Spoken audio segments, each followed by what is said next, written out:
Okay, hey, Alita Army.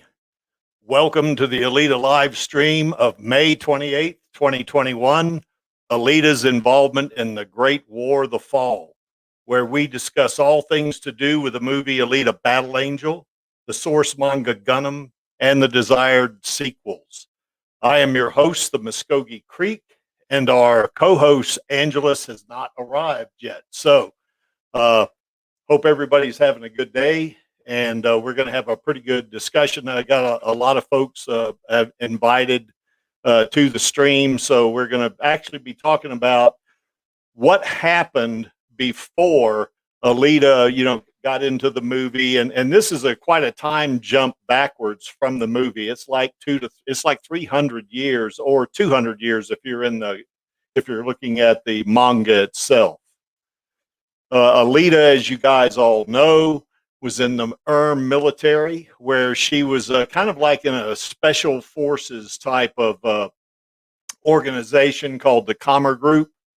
And she is a warrior in Panzerkunst. And of course, she participated in that war, and there was a lot of other adventures too in that in the Martian Chronicles that really don't really address the war, the Great War, that much. Not as far as I've read anyway. Into the first 5 volumes.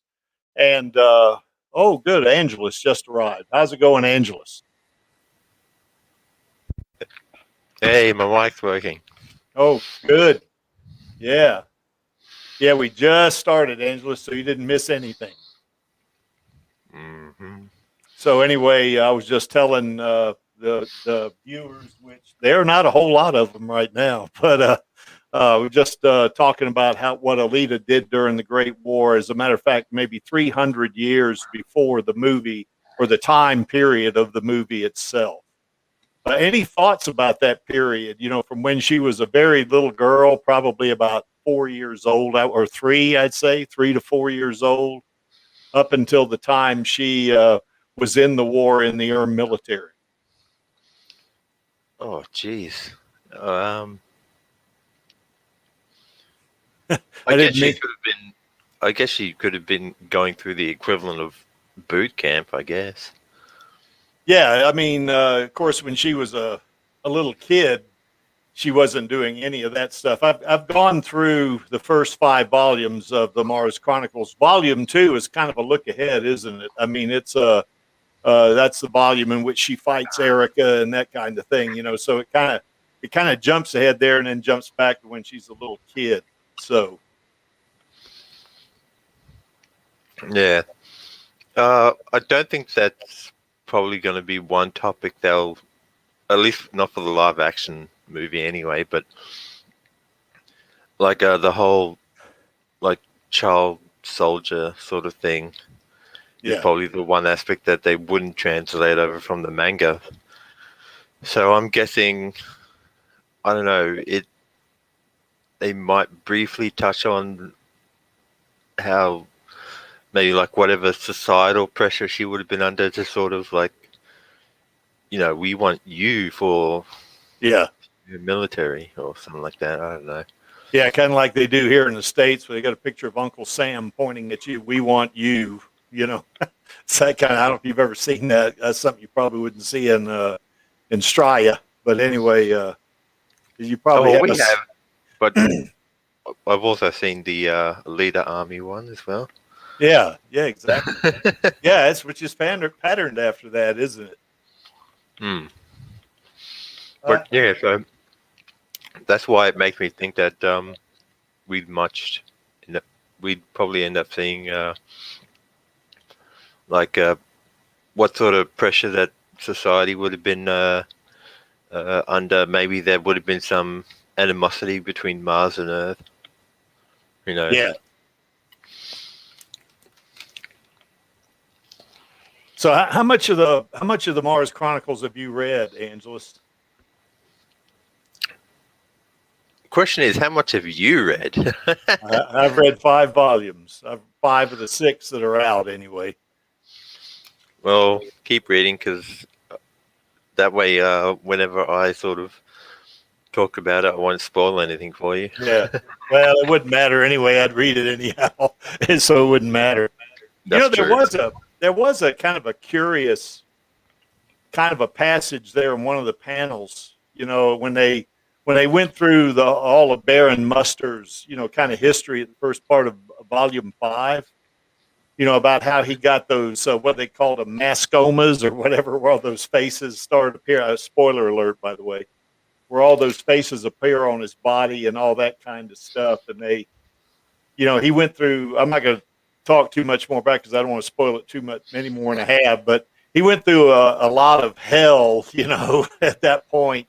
And then, of course, eventually he becomes Baron Muster. But one of the panels in there that suggested that Alita was one of Queen, I think her name is Kagula or something like that, where she had one of those herself, was one of her, what's the word they use? One of her not a growth, but one of her monsters or something like that. Does that come up in volume 6?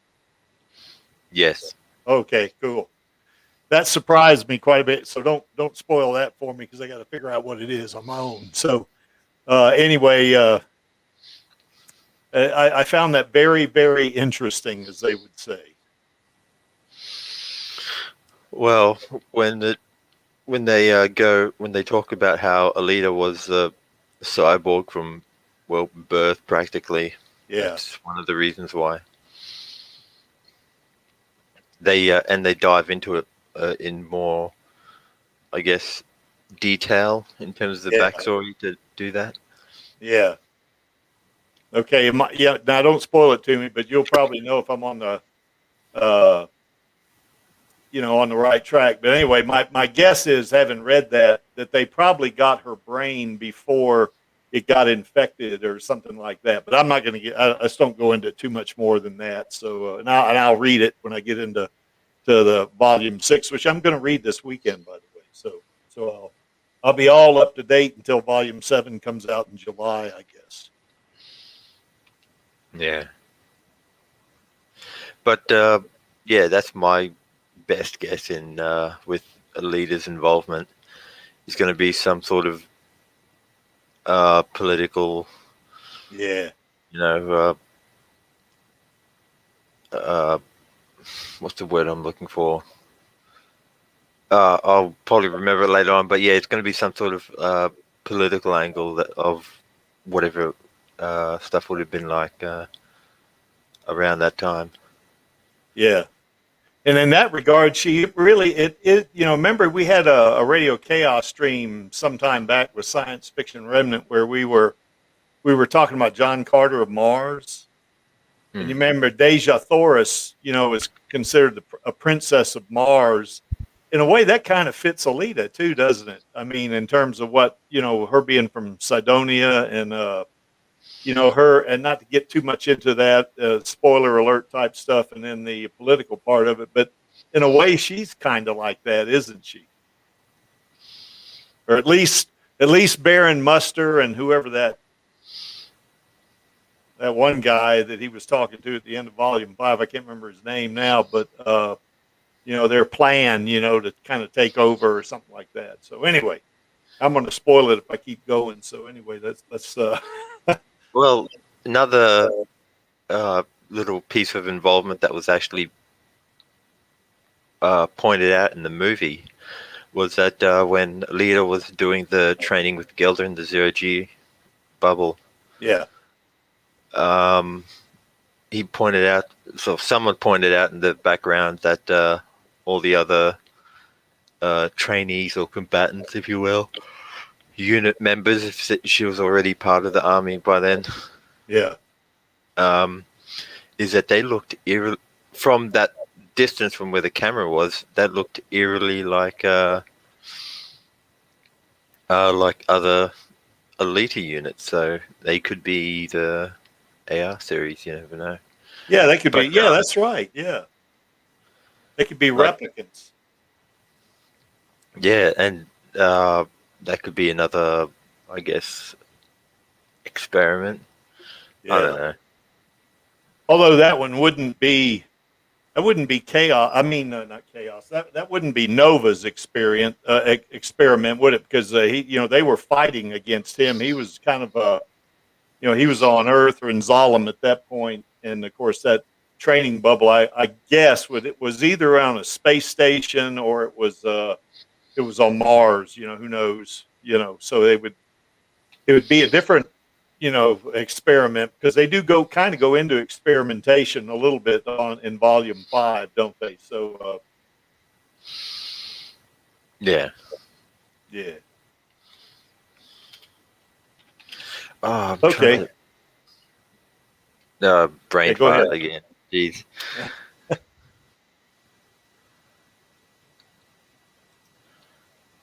Yeah, no, I've lost it. It's just a line of thought that I had that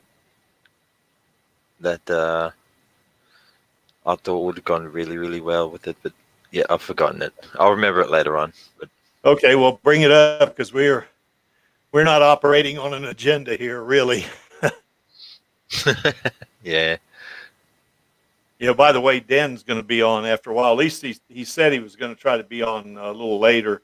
And I guess I'm not sure Maxie's going to be on. He might have got wifed. I'm not sure. So I know he's going to be wifed tomorrow, isn't he? So If it's not raining, although I looked at the weather predictions, and there's a 60% chance it's going to be, or as we call here in Australia, it's going to be pissing down rain. So yeah, we say that in the States. So there's Max Taculus. Did someone summon me? yes, we did actually. Yeah, speak of the devil. Was your ears burning? Speak his name 3 times and he shall appear. That's right. Yeah. Well, we didn't say Max Tac 3 times. Alita. Yeah, where is she? Oh, look at Yeah, that. There's Alita. Did they just deliver your Hot Toys Alita? Wow, that's good. Oh, you got a Hot Toys Alita? When did you get this? When I won it from the competition with Foxfire. Oh, okay, cool. So I'm the only person in the entire freaking world who doesn't have one. God damn it.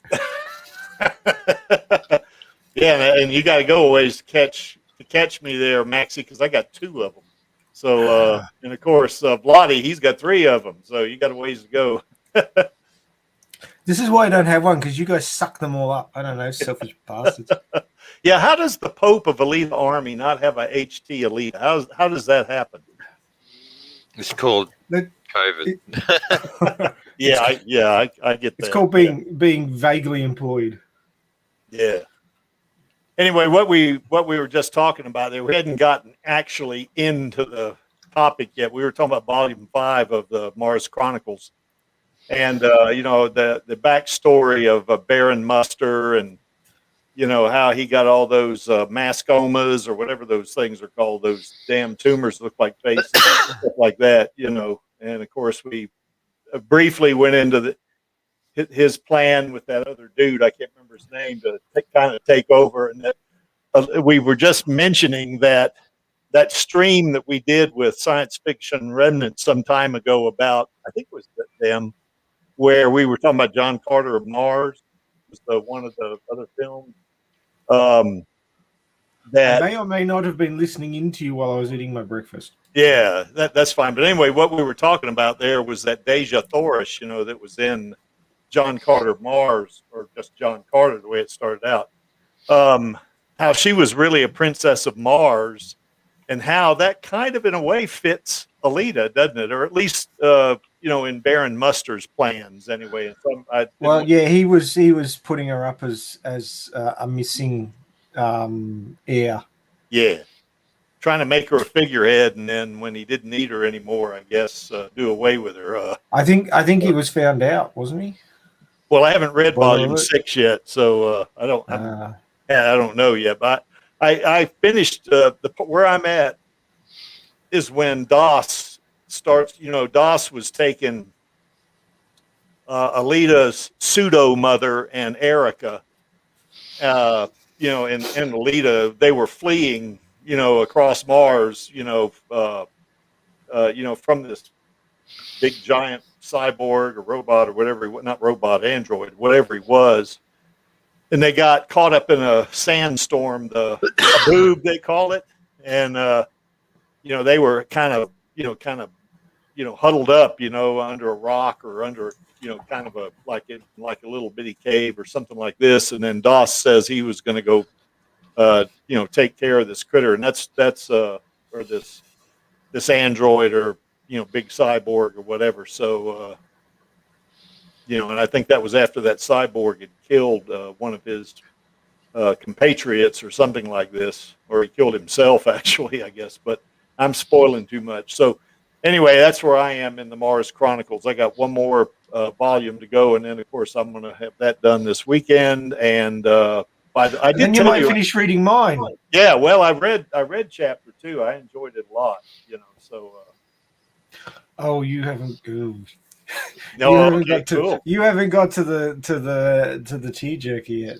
Okay, cool. All right, yeah. Well, I don't want to spoil yours either, but I'm at the point where Alita was in the motorball race, and just to very succinctly, without spoiling too much, she gets injured. So this already because you wrote it. So Funny that. yeah, imagine that. Yeah. Oh my God, Creaky, you just spoiled me. Oh, it's terrible. Oh. What, that you were the author? Yeah, you spoiled the author. Oh dear. Okay. Hey, Finn. Well, anyway, yeah, we had. I'm just Yeah, saying. Finn, I sent you in. I sent Finn a invite, and you can come on, Finn. We don't care if you speak broken English or whatever, because your English is going to be better than mine. I am so sure. So. So we got to get Sin of Sanity in here. He's supposed to be practicing. Well, he's got a little problem. He's, I think his boss has got him signed up for a shift or something like that, and he's not going to be able to stay on very long. And he might even be off by now. I'm not sure, but he's having to work second shift or something, or third shift, something like that. So he can't watch the stream today for some reason. So. Yeah, but I'd love to get him on. He's knowledgeable. So anyway, that'd be pretty cool. Finn, it'd be cool if we got you on too. So Sin of Sanity's topics on tomorrow, which is Claymore, which I have been madly reading the manga, trying to get to the end of it. But I'm like at chapter 68, and there's 156 chapters, and I'm like, oh crap, I'm not going to get there. It's too long. Yeah, well, he's watching, but where he works, I guess it's pretty loud. I don't know. It might be a factory environment or something. I don't know. Sin of Sanity. You could maybe text that at us, but we get it. Work must intrude. Okay. Well, anyway, getting into the topic like we haven't done so far is that just before you do, Sin, are you going to be available tomorrow though? Because like it's peak weekend. Surely yes. You are available tomorrow because it is your topic and which we will be discussing. So we need you there. Yeah, he said something about having to work there too, but I'm not sure. Oh, what? Yeah, that's what one of his texts says. I'm not sure though. He might make it though. Chuck a sickie, dude. Your boss is a prick. Yeah, tell him the Alita Army said that. Yeah. So. The Pope says you can't make it to work today. Yeah, the Pope and the Sage.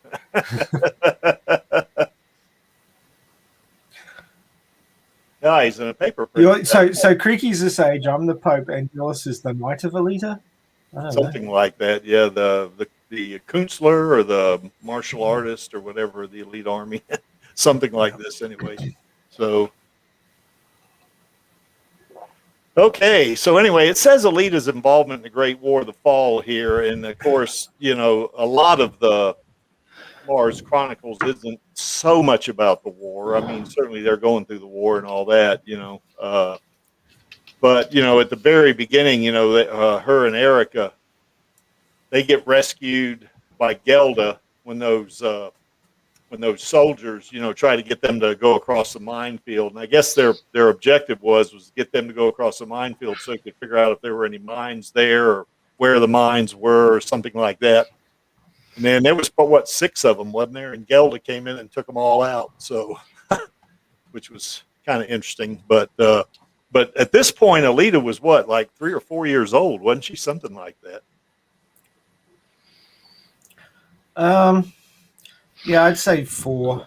Yeah. 3. I mean, I don't know how fast she developed being in a fully cyborg body, but yeah. And Erica. Erica's like a year older than she is or something, isn't she? Or maybe 2 years. Who knows? Yeah. Erica seems like about 6. Yeah. Would that be Martian years? I guess it would be, wouldn't it? Did they ever touch on that? Did they ever touch on how fast the Mascomas developed? I think it varied from person to person, didn't it? And from mask to mask. Yeah. Well, considering the revelation, it makes me think of how fast Alita actually grew up. Yeah. Oh, good news. Sin of Sanity will be on tomorrow, Maxie.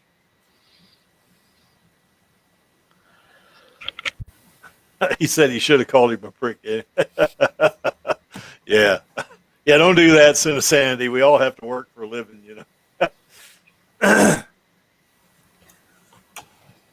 So anyway, I guess, you know, Mars was under attack. The dome got, you know, fractured or something like that, and Alita's home was you know, blown to smithereens or something like this. That's a American term, by the way, Angelus and Maxie. I know all about smithereens, dude. Yeah. So anyway, we've watched you know, 1950s and 60s Saturday afternoon cartoons. So yeah, the word smithereens comes up in those. Yeah, like in Bugs Bunny, right? Mm-hmm. Yeah, Bugs Bunny. Back in the day when you could have violence on TV. Yes, that's right. Back when it wasn't politically incorrect, anyway. So, by the way, and not to get too far away from Alita, you know, I've seen some you know, old Warner Brothers cartoons on YouTube. You know, they like Bugs Bunny and, you know, Daffy Duck and those guys are on there. You know, so anyway, it was kind of funny watching them. You know, because like you said, you know, it's kind of puts you in the Wayback Machine back to Saturday mornings. So as a little kid, you know. So anyway, you know, who was that doctor that Alita and Erica got rescued by? I guess that they drove Jesus halfway across the Mars almost. No, Dr. Vegemite. B-mite is what he ate, wasn't it? Isn't that what they called it? Dizzy B says he likes Space Ghost. Dizzy, I sent you an invite, bud. You can get on here if you want. So I sent one to him too. Because me and Diz usually play the same video games, you know. Yeah. Between now and the next stream, I'll probably be playing that exact same game. But yeah. But yeah. Not on the topic of Alita's involvement in the Great War, but on the manga itself. I was just looking up when the volume 7 would be, and I think it was just pushed back again. Ah, Jesus, really? Because I'm looking at the thing now, and it's saying that the publication date is now the 14th of October. Oh my God! Instead of July. Well, what is this from Amazon or what? No, just like a local bookstore chain called Angus and Robinson. So, I mean, would probably be the equivalent of. Oh my God! I just forgot the name of it again. Like, I know that you guys have a few bookstore chains over in the US as well, like some big ones, but I forget the name of them. Barnes and Noble is one. Books of that's another. Yeah. Barnes and Noble. Yeah, Barnes and Noble closed down a lot of their bookstores, but there's still one not too far from my house here. Okay, so the doctor's name is Dr. Finch, the one who rescues them. Yeah. And they drive around in that van. So, or anyway, he takes them off in that van. So anyway, that was. And it's Nolan Sonnen is the Yoko's true mother. Yeah. Yeah. Now you're not talking about her pseudo mother, are you? Or adoptive mother? No. That's her real mother. Munster's real name is Eitel Sonnen. Yeah, Eitel. Yeah, that's right. And his sister is Nolan Sonnen, where he gets the facial tumor from. Yeah. So anyway, go ahead. Yeah, somehow I don't think that they'll get the whole child soldier thing. At least not from the counselor sort of thing. Well, they kind of went into it a little bit in volume 2, you know, because that's where she fights Erica and tells her that she's a necro soldier, you know, because she had killed her, what was it, 200 years ago or something like that. You know? So Rocco is that strange sort of insectoid cyborg. Yeah, he's got like 6 legs, doesn't he, with a Gatling And gun on his Geratin is the guy with that weird circular bike thing on his back. Yeah. He was Nova's assistant. Oh, you said Rocco, not Roscoe. Never mind. Yeah, Rocco, yeah. Yeah, he had a Gatling gun on his back. So, yeah, that from I deduce that Volume 6 is going to get even weirder, but Volume 5 is pretty weird, actually. And it seems as you go from volume to volume, it gets more weird, as you go through them. So I'm not sure. I wonder if that has anything to do with Kashiro's. Maybe he was. I think he had some health problems too, didn't he? So At one time, yes, between at the end of original series. yeah. So there's 2 here that don't have. I'm on the wiki. There's 2 here that don't have anything written against them. One is Professor Hitchum, and the other is Professor Chimney. Mhm. Professor Chimney is ringing a bell. Yeah. I think that might be the doctor that was working on Nolan. Yeah. Yeah, he was experimenting with him, wasn't he? Trying to see what he could do with those Yeah. mascomas or something, mascomas or whatever those things are. Yeah. And here's a deep dive for the what's it called? Now my brain doesn't want to work. I hadn't had enough caffeine. The trivia quiz that we were going to have. Alita's first name. You'll never guess it. HK-BR035. So it's not Yoko then. Well, yeah, Yoko came later. Yeah. HKBJ5. HK-BR035. Damn. She must be that must be a cyborg thing. What was the code number that particular experiment was given? The one that actually worked. Yeah. Okay, John. John, you can come on here too if you want. Of course, now we got more people on the stream than we end up watching. Watching. That's okay. We do that regularly. Yeah. Well, we do here, not on the Radio Chaos stream. We don't. So I think the least we've ever had on Radio Chaos is like 15, isn't it, or something like that? 17, maybe, something like that. We broke 50 with Lita Calagrudas, didn't we? We broke 70. We broke 70. Cool. Yeah. So anyway, these 2 little girls, when I first started reading the Mars Chronicle, I thought they were sisters. Blood sisters. I guess turns out they're not.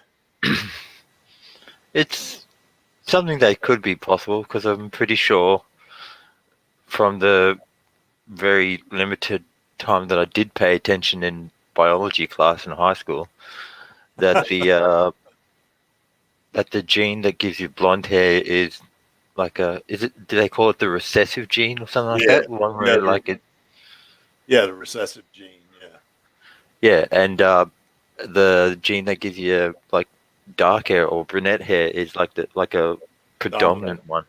Yeah. Dominant, yeah. And to get blonde hair, I guess the recessive gene of the father and the recessive gene of the mother have to be both. They have to come together, so be both genes passed on. Whereas like Alita, she may not have 2 dominant brunette genes. She might have a dominant brunette gene and a recessive blonde gene, and she would still be brunette. So anyway, that's from what I remember from,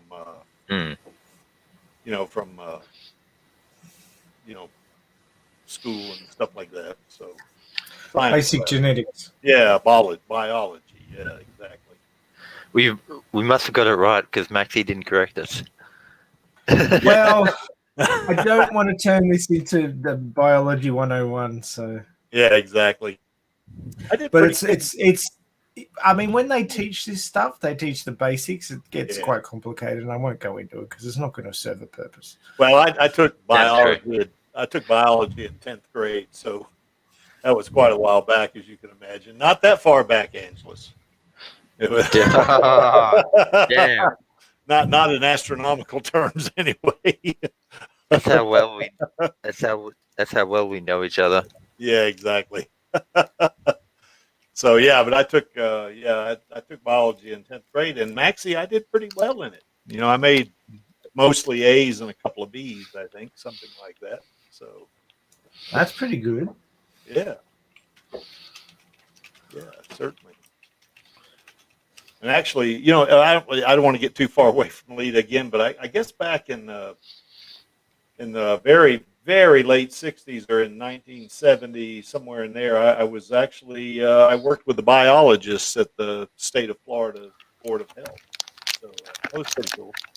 So anyway, we were collecting insects and stuff like that to determine water quality. You know, testing dissolved oxygen and stuff like that. So anyway, Sorry, I digress. Sorry, I have to keep muting. It's like Grand Central Station in my office this morning. Uh-oh. Well, it's my wife's birthday, so. Oh. What are y'all doing later? Apparently going out to eat, but there's these Service New South Wales vouchers that I'm supposed to get so that we can get it for free because my wife likes to go on the cheap, as it were. Oh, she's one of those likes to get the coupons and stuff like that. Well, this is actually sort of like vouchers that the government's given out to try and stimulate the economy. So everybody gets 2 of them, and you can spend them on various eateries have signed up, and you can go and get free meals on the government, which in our financial situation isn't a bad thing. Yeah.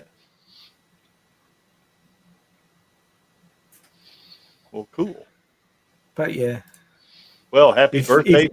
My wife is at her happiest when we're paying the least for something. You know how that works. Yeah, actually, that's pretty nice. So, anyway, moving right along here with Alita, I guess. Of course, now there she is on the left. You know, she's a very young age, right there, where she, where her brain, I guess, gets transplanted into into a cyborg body, and I guess they gave her a heart, I guess, kind of because her heart, she didn't have an organic heart, I don't think, in the entire Mars Chronicles or in or any of the manga. So the only human part of her is her brain, So that's that. But on the left there, those pictures, that's before she actually got into the military. I guess what You'd was hope she like? so. I'm sorry. You'd hope so. Yeah, exactly. Or they'd be pretty hard up, wouldn't they? So, in terms of pretty desperate, at least for soldiers, if they have to get that young. Now, it could be though, and I don't remember this, but I've read some science fiction and seen some movies to where I think a couple of streams ago we mentioned that movie Soldier, and that was a good movie actually. And they get Kurt Russell. Kurt Russell's character really early when he was a baby, and they begin training them very, very early. Oh, this is that movie Soldier, isn't it? Yeah, it was pretty good. I mean, I enjoyed it. I saw it at the cinema. Now, I did. Yeah, I saw it on. I forget. I saw it on. Back in the '90s, I guess they didn't have the streaming services they got today. But I forget. I saw it on cable or something like that. So but I enjoyed it a lot. And then I went out and bought the VHS, as they would say. So it is a pretty good movie actually. So but they got him at a very young age. To begin his training. Remember he went went through all that with the kids, and he beat up that one kid in class, and the teachers just looked at him approvingly, for doing that. So you got to figure it's pretty tough training, and that could have happened with Alita, I guess, although in the in the Mars Chronicles, she's not in the military. She's running all over Mars, running away from, Baron Muster and a bunch of other folks, that are trying to get her, So anyway, so she's not in the military there, but they could have done that with her, but they didn't. But she ends up joining the military, I guess, when she's like, what, 16 or 17? Wasn't she something like that? I don't know the exact timeline, which is why I want Kashira to get around to actually finishing it.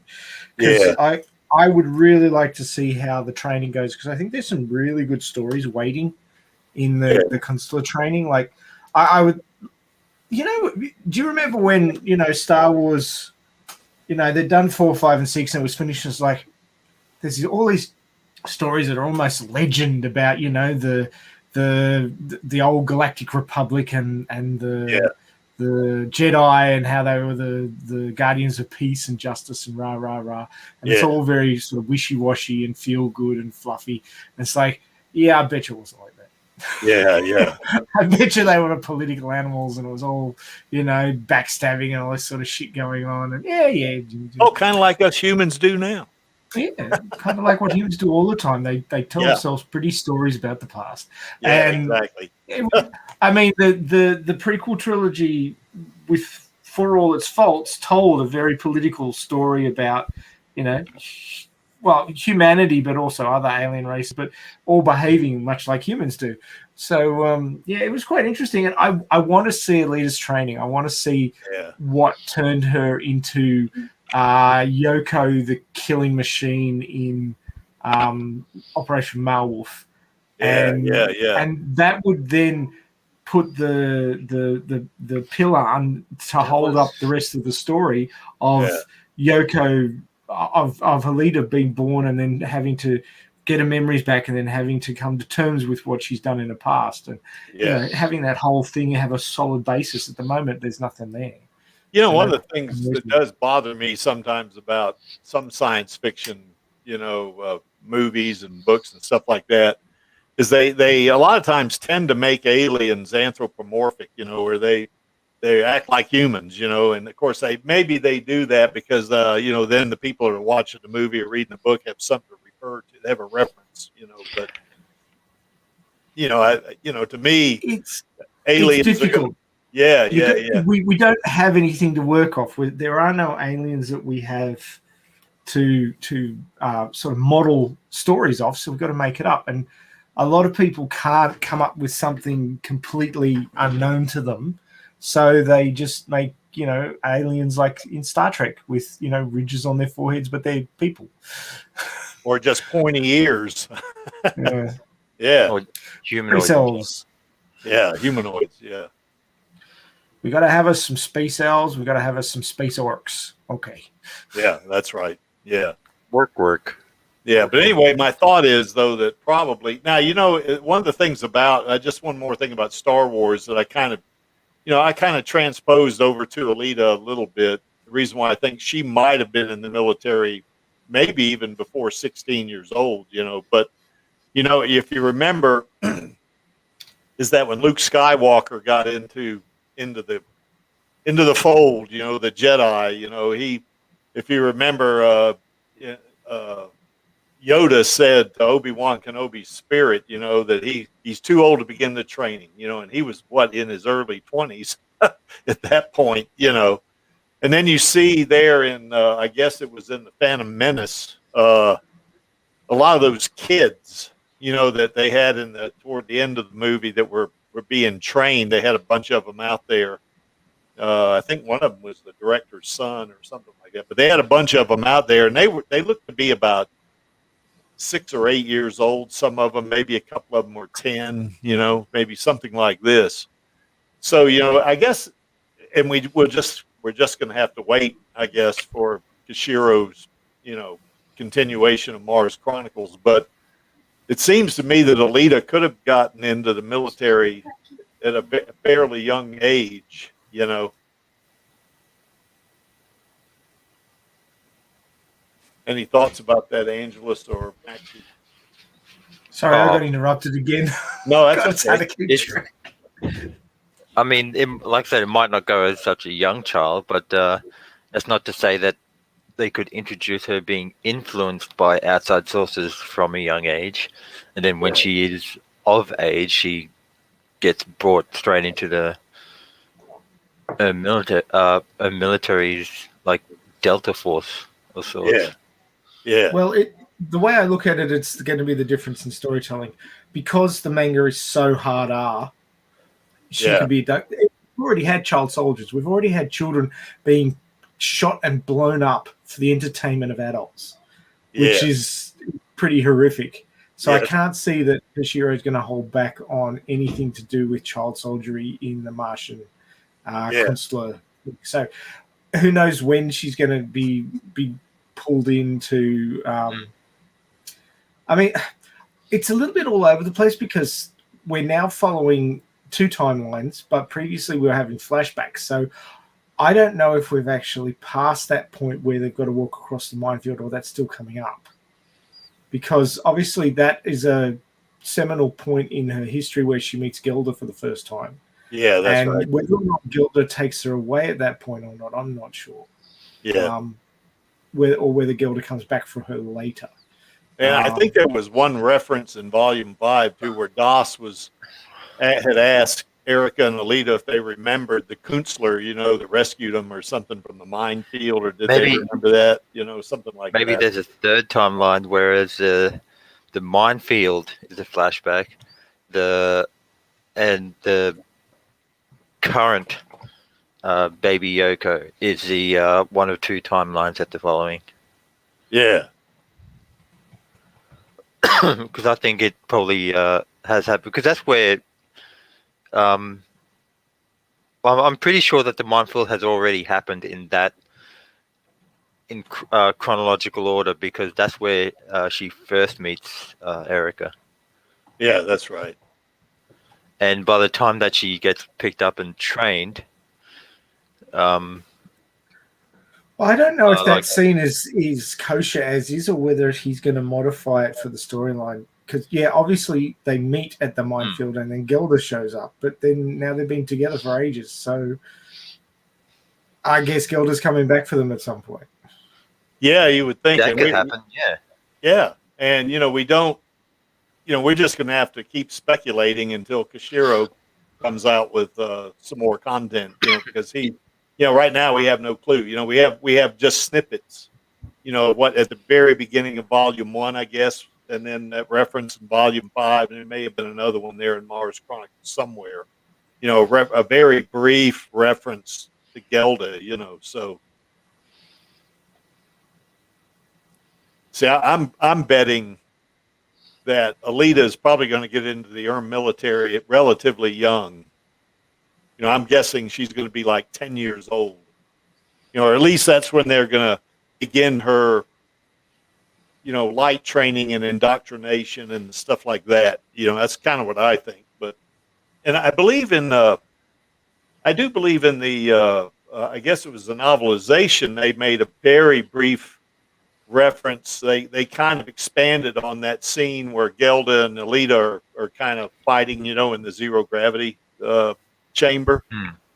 And in the novelization, I think Pat Cadigan said that Alita, recalled, the episode, or that had the memory that she was very, very young. And I thought she said maybe she might have been 10 years old, Maxie. I can't remember. Do you remember? Yeah, that sounds familiar. Yeah. So, so I'm guessing now, of course, Koshiro is not bound by anything Pat Cadigan writes, obviously, but no. But anyway, I think, that's what I think. I think Alita is going to get into the military, pretty early.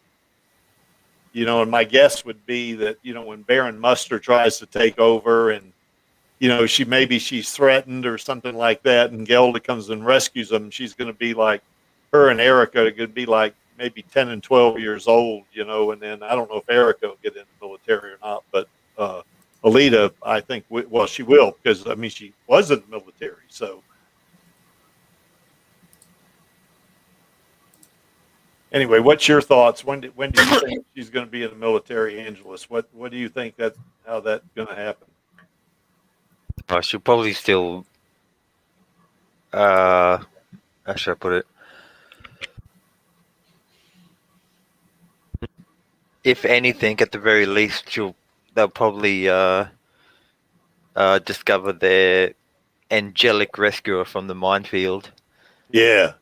And maybe just sort of like imitate them until, and then maybe Erica, Gelda could like be training them on the side, like not what's the word, for lack of a better term, officially training them per se, but she could just be taking them through some Panzerkunst forms or kata, if you will.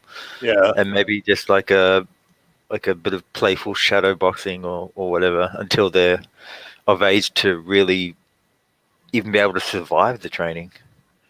Yeah. Yeah, it's in a way, it could be very parallel. I think Dan mentioned this either last week or week before about the movie 300. How the Spartans, would all the babies, I guess, it might have been all of them, but they would examine them, and if they were found deficient in any way, they'd be discarded. And although Alita doesn't appear to be in that situation, but I would say though they get the in Sparta, at least according to evidence from history and sort of the lore of the whole thing. These babies, they would begin at 7 years old. I mean, they'd be raised by their parents until they were 7, and then they were taken away to be trained. So anyway, that's what I'm thinking is going to happen with Alita. I think she's going to, although I think in her case, she's probably going to join willingly, as opposed to being taken by the government. Although I could be wrong about that. So I should probably find it exciting, and like I said, between that, Erica's sort of peer pressure, if you, again, for lack of a better term to call it, and doing what her quote unquote hero is doing in Gelda. Yeah, that's right. Yeah, because that's right. Gelda will be her hero, won't she?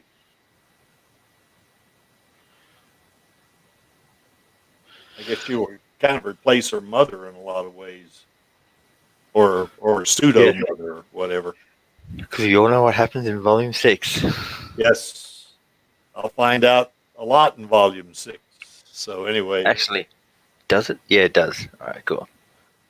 Yeah, well, don't tell me. So, so I want to learn. It's why you need to hurry up and read it. Yeah. David, you and I were kind of going side by side through the manga, weren't we? Did we do that in the last order too? I don't remember if we did that or not. I think we did, like with a variation of a chapter or volume or two. Yeah, that's right. But in this case, I didn't read the Mars. The Mars Chronicle is a really easy read, actually. But I think you finished all of it. So anyway, but I'm a volume behind. So anyway, it's okay. So, and of course, Maxie, you've read it, haven't you? X number of times. Now Maxie's muted. So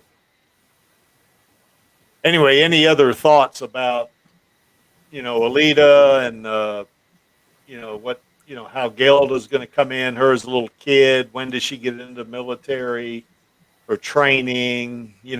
Preparing to participate in the war directly.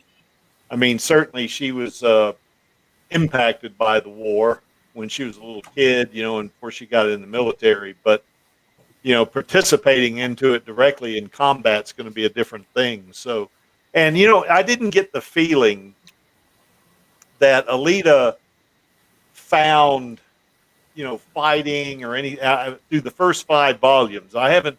Well, maybe in volume 2, because they kind of a flash forward on that one. But as a little girl, it didn't seem to me that she had any kind of propensity to be able to fight, or that she loved fighting. I mean, she was just a little girl. I mean, just being rescued by that guy Doss, which I kind of like him. He's got that cowboy hat on and all that stuff. I like him a lot. Although he's kind of an outlaw, isn't he? In a lot of ways, I guess Erica paid him to rescue him or something like this. But anyway, yeah, I didn't get the feeling that Alita was the same as she is in the movie, or as she was in volume 2. In terms of liking fighting. I didn't get that feeling. I don't know, Angelus, is that you or Maxie have any thought about that? Did you see any desire to fight or anything like that? Well, she certainly has a desire to fight in the original series after she becomes a tuned agent. She just fights to get away from her problems, basically. Well, even in the original manga, she seemed it almost like raised her spirits when she was fighting or playing motorball or something like that, didn't she? Well, she had reason there. She was fighting to get her memories back, and yeah, in the movie, Ido says she's drawn to conflict, so it's part of her training. And if there's a fight on, she's in it. So I don't know that she wants to fight, but it's just part of the water she swims in. Yeah, as a matter of fact, I'm glad you mentioned that, because that's one of the things that Ito did say to her when, remember, she was trying to convince him to put her in the berserker body initially. That he said that you got a new start. Yeah, she's drawn to conflict, and that's part of her training. So that may be a little bit of a hint right there. That maybe after she starts that training, especially when they get into the heavy duty thing, because I can tell you what, I know my experience, when I used to practice martial arts, and I know Angelus probably feels the same way. But when you're sparring with somebody and you're getting hit and kicked and you're hitting and kicking, and even if you're fighting like full contact, it in that discipline of being able to do that, it's kind of a delicious thing, isn't it, Angelus? I mean, you kind of it kind of pulls you in, doesn't it? I think Angelus may be muted. Yeah, he might have got mothered. I get wifed and he gets mothered. I tell you, his mic. Yeah, go ahead. Women in your life. I just on a sort of side note, can you switch back one frame on your sure slides? Sure. One more. Okay. We'll get there eventually. I think one more is the. Yeah, that's it. That's what I wanted. Okay, so you see Alita with her helmet off, and you see Zelda with her helmet off, and everyone else is wearing a helmet, right? Yeah. Now, I just had a close look at the scene of them, the memory flashback of them fighting in that zero-G bubble, right? Yeah. And, oh, God, now I've got a cat meowing at the door. Jesus Christ, it's Grand Central here today. All right, man. It's okay.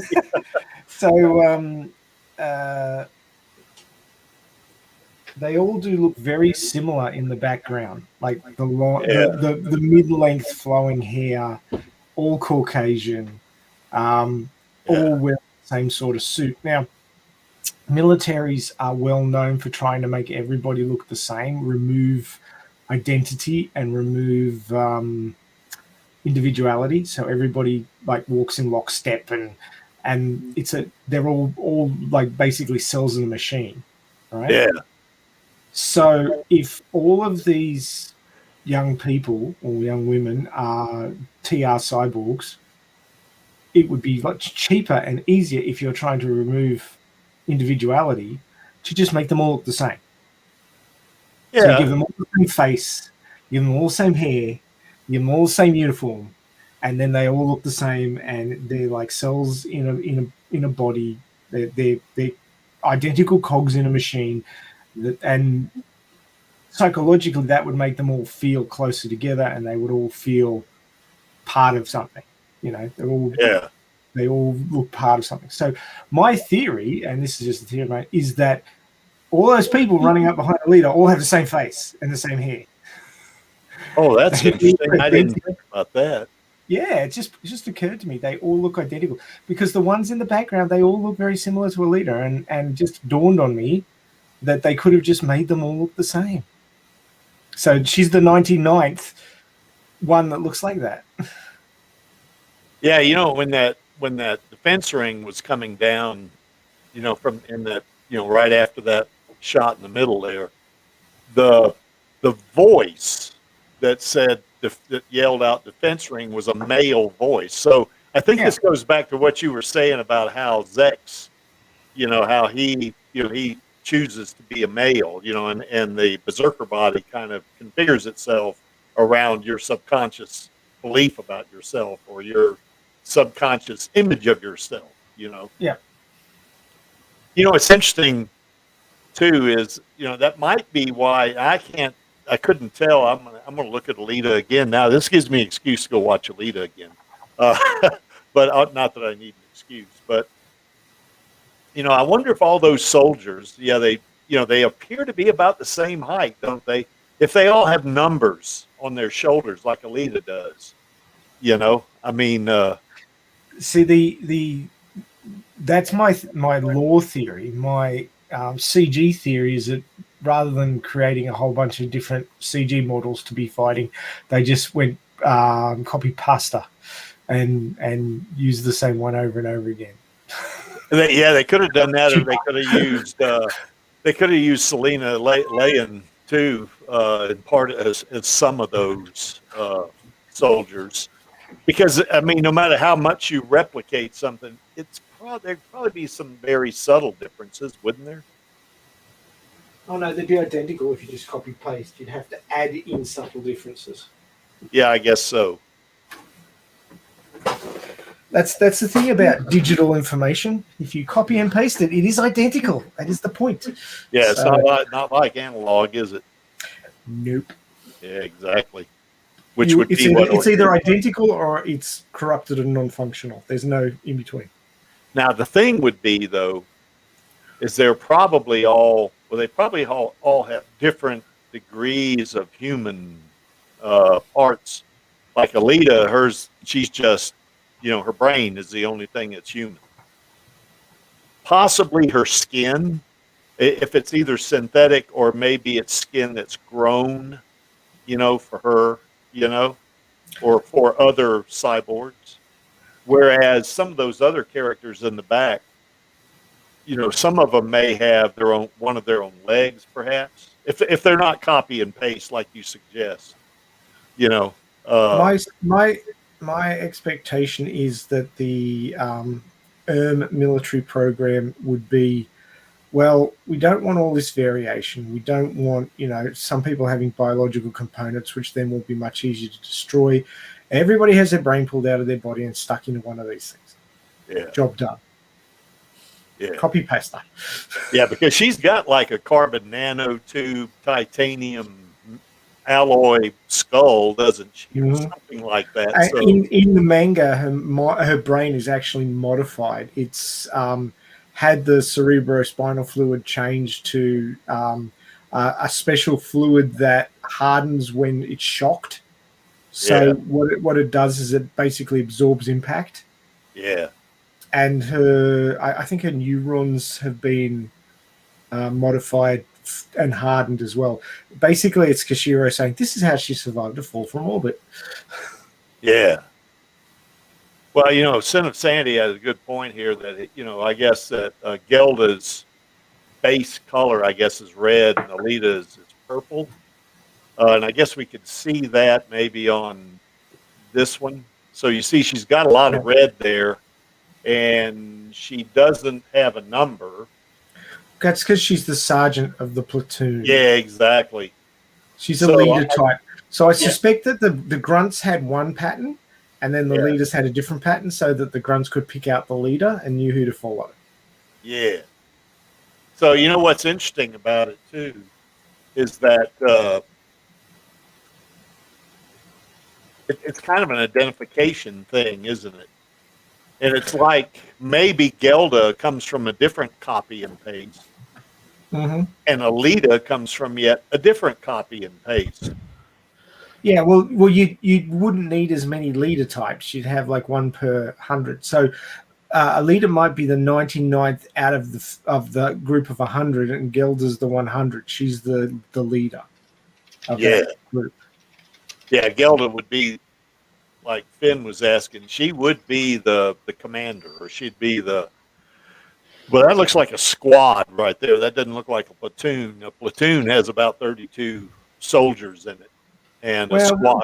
That's American. We don't know how they organize themselves. Yeah, that's right. We don't. So, but I know in the American military, which I've kind of got some experience in. Not that I was ever in the military. I wasn't, but I worked for our Defense Department for years.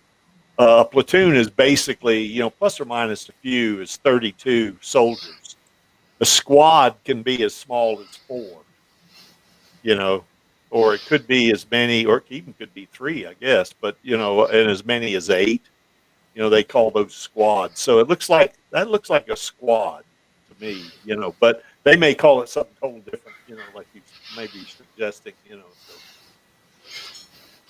Well, don't forget there were like, there would have been another squad just ahead of them too, because they got taken out. Oh yeah, that's right. By the defense ring. Yeah, they were. That's right. They were running the point. There was probably 3 or 4 of them up there, because that one guy yelled out defense ring. And you know what? It occurred to me, Maxie, that particular guy that yelled defense ring might have been a copy of Zex. I mean, it could maybe not Zex himself, but it could have been a copy.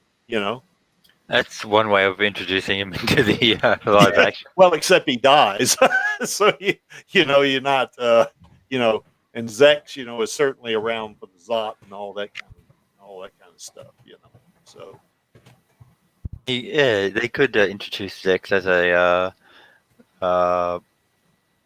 AR unit gone wild. Yeah, kind of like Cyborgs gone wild, like we talked about two weeks ago, right?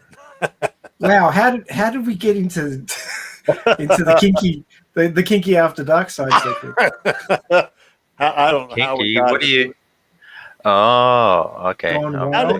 How did we get into? Oh, we got into that because I said I wanted my head removed so I'd become a total replacement cyborg. That's what it was. And then Jaya said, "Yeah, Creek. I could just see him as a total replacement cyborg. He'd go wild." Of course, then it evolved from there.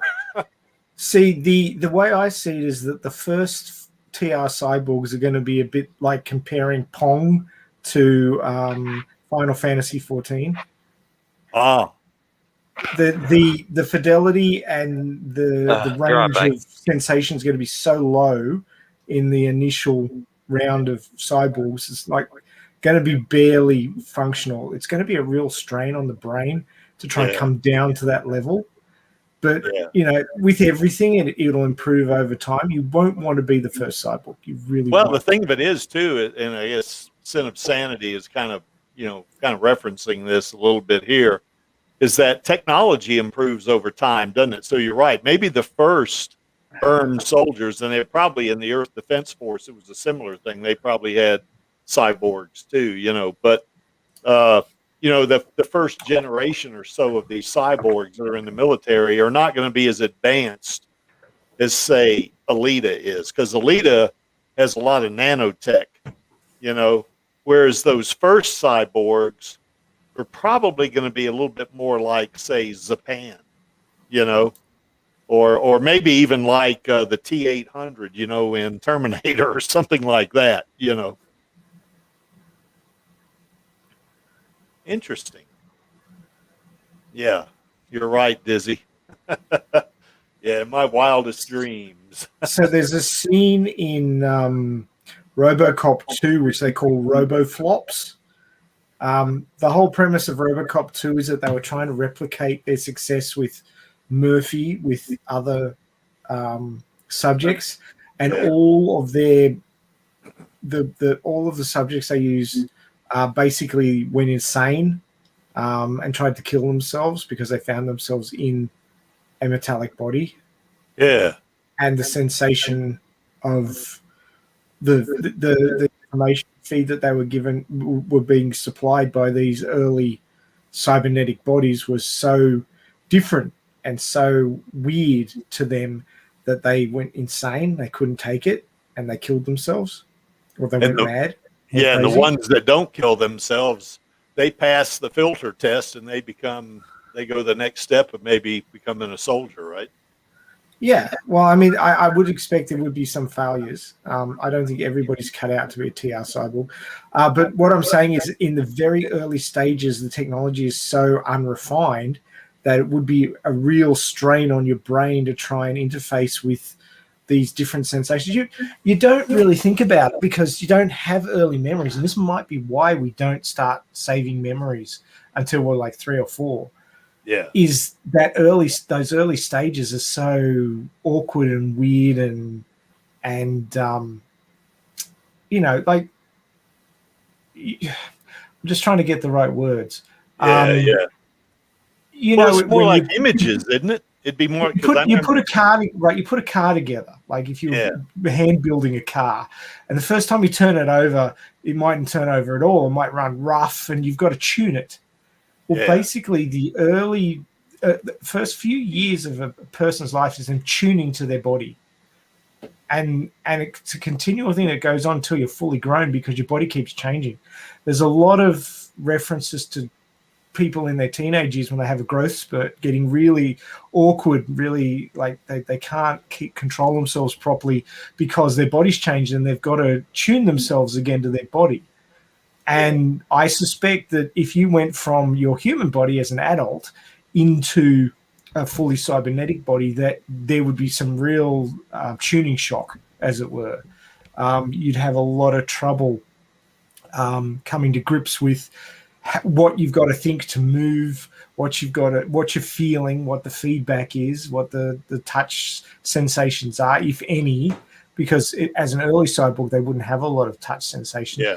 If they haven't got decent cyber eyes by the time that you're put into a cybernetic body, then you may not even be able to see like you used to see. It may be like a downgrade. You might only see black and white, or it might be really grainy, and you've got to try and work out what you're seeing. Or it'd be like trying to learn to walk, wouldn't it? Exactly. You'd have to relearn being a person. Hoka Hey, Den, our buddy Den is on. How's it going, buddy? How's it going? We was hoping you'd tell us. Tired. How's that gym working out, man? It's going well. It was pretty rough today, but Dan, I'm going to come visit you sometime, and we're going to work out together. Oh man, this is not like powerlifting. This is this is way different. Well, I'm afraid I wouldn't be much of a match for you sparring, even though I'm a black belt, because I haven't done that for years. But powerlifting, it's fun. I love it. It's I made the conscious mistake. Like I knew what I was doing, but I couldn't stop myself from doing it. I ate 4 slices of pizza an hour before going into the gym today to train. And I knew it was a bad idea, but it was like the pizza was good, right? It was good. Yeah, I didn't throw up, by the way, so Nice. I guess it all worked out. Yeah, sometimes I'll eat pizza before a heavy lift, but not the same day. I'll do it the night before, and then maybe. This was the same day. I didn't know it was in there. I told my wife to take it to work, and then I got home and I was like, man, I'm hungry. I don't got that much time before I go, and I'm starving, And I saw the pizza in there. I was like, man, should I do it? And I was like, all right, I'm only gonna eat 2 of these slices, but if I leave these other 2, they're gonna go to waste. You know what I mean? Like I can't let them go to waste. There's starving kids in Africa. I'm black, so I'm responsible for that partially. So you know what? I'm gonna eat them. So I ate them, and I didn't fuck myself over. So. Did it feel heavy though? No, actually, for some reason, my stomach settled by the time I got there, so nice. It was all good. Yeah, if you eat like an hour ahead, you're probably okay. That's why it makes me think that. Yeah, you can make mistakes though. Yeah, Angelus, you're really quiet. I just heard Angelus, but he was really quiet. What sort of pressure? Oh, David's in here? Yeah. Oh, yeah, I can hear him. David, only your just mic hear. is kind of, we can barely hear you. He may be talking to his mother. Who knows, or a friend or Possibly. something. Yeah. Oh, okay. How's it going, Ray? Yeah, man, surviving. What about yourself? Pretty good, pretty good. Living in Florida, so I can't complain about that shit. It's like Australia, except like the danger level's a 7 out of 10. Yeah. So we got 3 alligators in my backyard, but they're not like Australian crocodiles. You know what I mean? So it's like this Yeah. Watch level those down, dogs, though. Yeah, I watch the dogs. That is a thing. You know what I mean? I do watch the dogs, but they really, I don't think I've ever seen them get at the lake for like the entire year I've been here. You know what I mean? So, Yeah, that's cool. Hopefully they just stay in there. I got them on video, so. Yeah, that's right. Florida is like 70% of Australia, in terms of that danger level. But you know what? Those black widows and those damn brown recluse spiders can mess you up. Here's the thing, though, because I used to live in California. California has more spiders than Florida does. We got uglier spiders, but California definitely has more. Like black widows, like every dark corner, there's a black widow in California. You know what I mean? Yeah. Like your garage is filled with them. You got to like check your shoes and shit. Out here, we got mostly like the orb weaver spiders, which don't really fuck do that with redbacks. I mean? What was that? You got to do that with redbacks here in Australia. Check your shoes. Yeah. And funnel webs. Funnel webs, if it's cold, will get in your shoes if you leave them outside. That. I saw a video of this Australian family. Like their friend was like a critter guy, something like that. And it was, I think it was a funnel web. I don't know. It was one of them that actually buries in the ground. You know what I mean? Yeah, that's a funnel web. Yeah. And it was 2 of them. It was a female and I think it was like 2 females in the house. And then there was one outside. And it was fucking huge. I was like, damn. Fuck Australia. That's why I have a can of Raid. We thought we found the funnel web. Those spiders will laugh at your can of Raid. They're just and pull out a gun and kill you. They smoke Raid. I know, right? Raid is useless in Australia. They don't even sell it there. Ray just makes them drunk, right, Ray? That's it. It gets them horny. Oh, God. I'm still coming to Australia, though. I don't care. Watch out for the drop. We'll take care of you. Yeah. Well, you'll be taking care of me if you have a cup. We have a couple of beers. Then I owe Dizzy a beer. He knows that. So, Dizzy seems to think you owe him a keg. A keg? Yeah, that's what he meant by a beer. Yeah, a keg is a beer. All right, Diz, you got it. You got a keg. So, anyway, Dan, we were talking about, Alita's involvement in the Great War, and we kind of got into her as being a little girl and stuff like that, and Gelda rescuing her and all. Then we came back here because we wanted to talk about, Alita being a replicant. She's not. She may be a replicant at some level, but I think all those soldiers, what we were talking about behind her there, and some of those soldiers that were running the point, on that supply tube, there was like 3 or 4 of them up there. What do you mean a replicant? Well, a copy and paste, if you want to think of it, kind of a genetic, clone? Yeah, a clone, yeah, sort of, except, if any cloning would be, of course, of just the human part, the organic part, but all the bodies certainly would be exactly the same because they'd all have berserker, bodies. And, we were talking about how that would kind of cut down on the individualism and draw them closer together as a unit because they were all similar, and that kind of thing. So now I know you've got some experience with the military yourself and some experience with the police force, right? No military or police or anything like that. I don't want to. But you've trained them, right? You've trained some of these police. Yeah, just as an instructor, not training, not going in and being called by the department, but like, they came into my gym to get extra training because cops aren't trained all that well, and neither is the military, believe it or not. Yeah. And they came and they got some extra training. You know what I mean? And Now you're a black belt, aren't you? Dan? No, my wife is a black belt. We don't have belts in the systems I trained in. I trained in Muay Thai and boxing. Oh, okay, that kind of stuff. That's right. Yeah, that's right. No belts there. But my wife is a black belt in Taekwondo. But yeah, we've gotten a lot of military. He's gonna get a belt. A Not building. from you, Daddy. Me. You're But gonna get honestly, probably. you'd be really surprised at how poorly trained soldiers are. Like people always Yeah. think about soldiers and Marines, and they're like, "Oh, they're so highly trained," and I'm like, "No, not even close." First of all, most soldiers and Marines aren't even trained to use handguns because their MOS doesn't call for it, and it's really until you get to special operations is when you actually see like Yeah. competent training. You know what I mean? Yeah. And I've trained. I've done a lot of these seminars, and so I had a buddy who's a former Green Beret, and he just does all these training with former special operations around here, down here in Florida at the American Police Hall of Fame. And we just train a bunch of people, and he brings in people who are training SEALs and Green Berets back in the 90s, and they're training them on some real, like some fucking bullshit. You know what I mean? Like, I don't know if anybody remembers, like, you know, the 80s and the 90s with, like, you know, the martial arts shit that was going on at that time.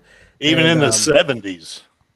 yeah, and it was like because no one was really testing anything, so there was a lot of grifters that were able to, like, you know, get really far in their careers, and these guys were teaching our militaries, you know, SAS, all these guys, Special Forces, Navy SEALs, some real garbage. Now, luckily, a lot of that's been changed recently, but like I've seen some real like trash being taught to, you know, our militaries and shit like that, and that shit gets people killed, and it's really made me angry. It's part of the reason why I quit, because in this little area right here, it was just filled with that, you know, that hooey fooey fucking nonsense bullshit. You know what I mean? And I couldn't stand teaching people like that, because I've seen women break down crying on the floor in front of me because they were raped before in their lives. You know what I mean? Like, this is deadly serious what we're trying to teach these people.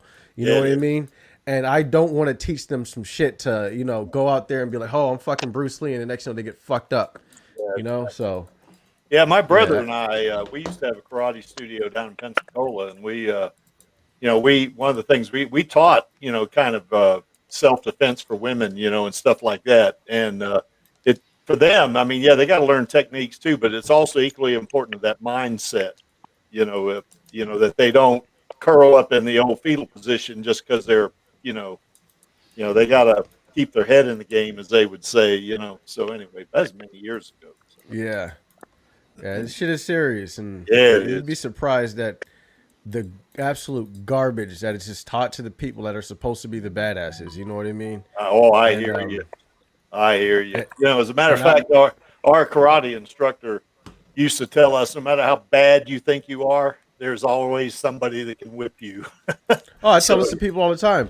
Like, take this little girl, right, and take this giant guy. Like, we had a dude named Kyle in our class, in our B classes, and he was an Army Ranger, one of the toughest guys in the world. Like, Rangers, they just basically just run you into the fucking ground and see if you'll quit, and that's it. That's how you become an Army Ranger. But he wasn't really taught.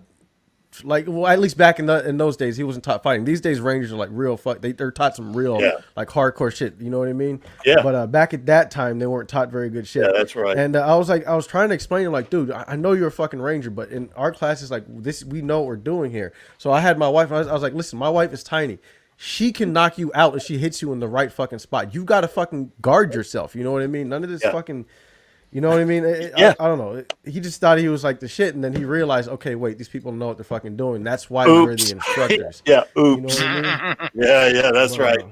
Let me welcome Jizzy G, which I suspect is Dizzy B. Yeah, no. Hey, Jizzy. Jizzy B. I heard that Creek owes you a keg, and you owe me a keg. So, you know, So does Creek. Why don't you just give me a keg?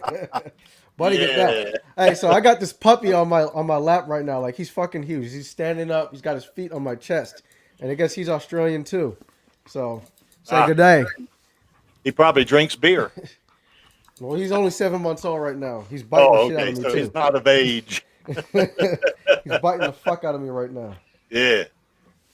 Come on. Hey, stop. How's it going, Dizzy? So fucking crazy. Hey, chill out. How's it going, Dizzy? Relax. I think you're muted. There is no Jizzy, Dizzy, only Jizzy.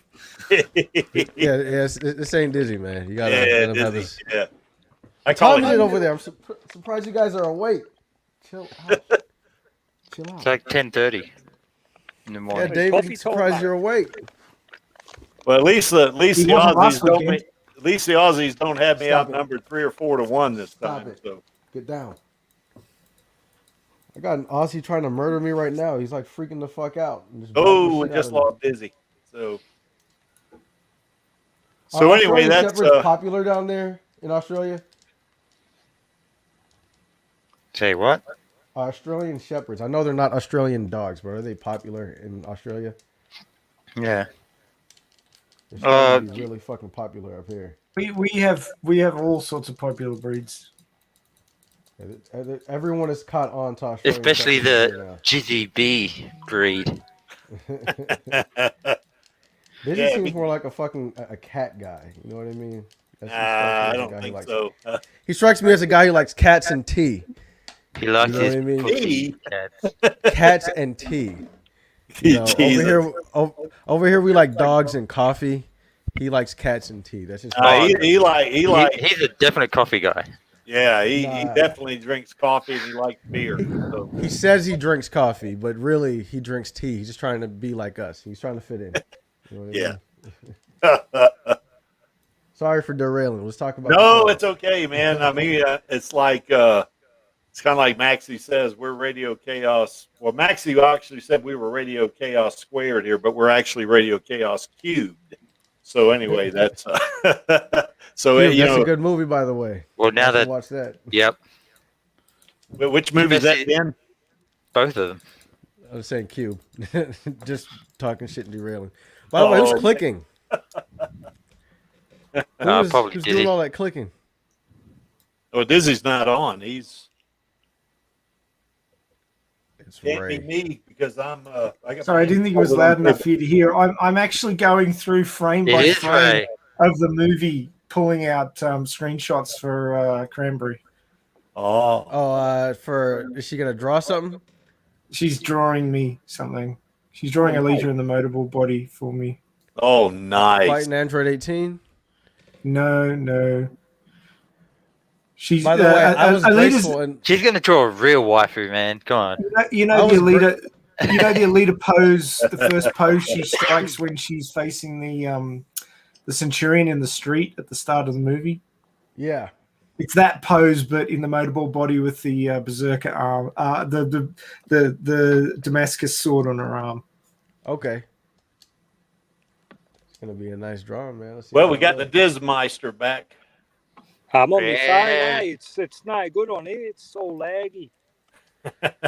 Yo, what is that fucking language? Is that like Thai or like Latvian or something? I don't think that's English. You mean the one that was on that tweet? The one I just heard just now. Oh, It's language of the cunt. yeah, because that language in the tweet, I think today was Cockney. I think. I don't know what the fuck it was. It sounded Yeah, like I David. mean, my mother was when she was alive. My mother was Cockney, so she, Oh, really? yeah, she had a few little sayings that were kind of, that were you wouldn't know were English. Come on, Okay, well, anyway, buddy. I guess getting back to Alita at some point. Get back to Alita. You My bet. dog is licking the mic. Yeah. Stop it. Get down. That's what that noise was. Get down. So anyway, what we were talking about, Dan and Dizzy, is that, at one point we were conjecturing when maybe Alita gets into the military. I think she's going to get into it around 9 or 10 years old, is when I think she's going to get in it, but we won't know until Kishiro finishes up, with the Mars Chronicles, I think for the original manga, she was 17. Well, No, yeah, she was 17 when she fell to Earth. Yeah. Yeah, that's right. But I think she gets in the military, begins Stop it. her training when she's like maybe 9 or 10 years old, because she's already, That's right. She was young. yeah, she was pretty young. But here's the thing is that, now I know Angelus and I have talked about this a couple of times, that we're trying to figure out what her rank was in Panzerkunst. And I think she was like a warrior, kind of a mid-range, maybe a little higher. Maybe you can address this too, Maxie. She might have been Wasn't she a journeyman warrior? Well, just a warrior. There's like 9 different, warrior is one of them, but she could have been a high warrior. You know, I know in Last Order she was like looked down upon. Yeah, that's right. She wasn't. She wasn't. Well, she's elite, obviously, but she's. She wasn't very high up in the rankings. I don't think. She may have been a high warrior. I think Gelda may have been a master. I'm not sure, but it could have been that Alita was a warrior and Gelda was a high warrior. Who knows? So don't know that. We won't know that until Kishiro finishes. So That's if he finishes. yeah, I hope he does because Angelus just found out that that Volume 7 of Mars Chronicles has been pushed back to October. So, Or at least for us Australians, anyway. I heard it's because he's been playing video games. what's that, Dan? That's what I heard. I heard it's because Kishiro's been playing video games. Really? That's why it's been so slow. That's what I've heard. I heard that somewhere. I don't remember who said that, but Yeah. it's because Kishiro has been playing nonstop video games. It's been slow to release the manga. So anyway, Alita for the devil. Alita trains for, I think, 6 to 8 years, and then she goes to fight, the Earth Defense Force or whatever you call them, for the armed military in the Great War, So, anyway, but I'm guessing. I don't know, You have any thoughts on that, Den?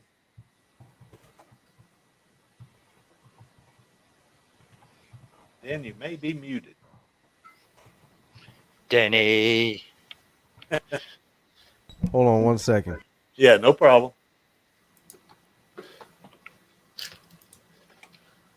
So He's yeah, extracting his dog from his groin. I have a bad habit of doing that. So anyway, yeah, that little girl on the left there is not in the military. That one on the right is definitely in the military.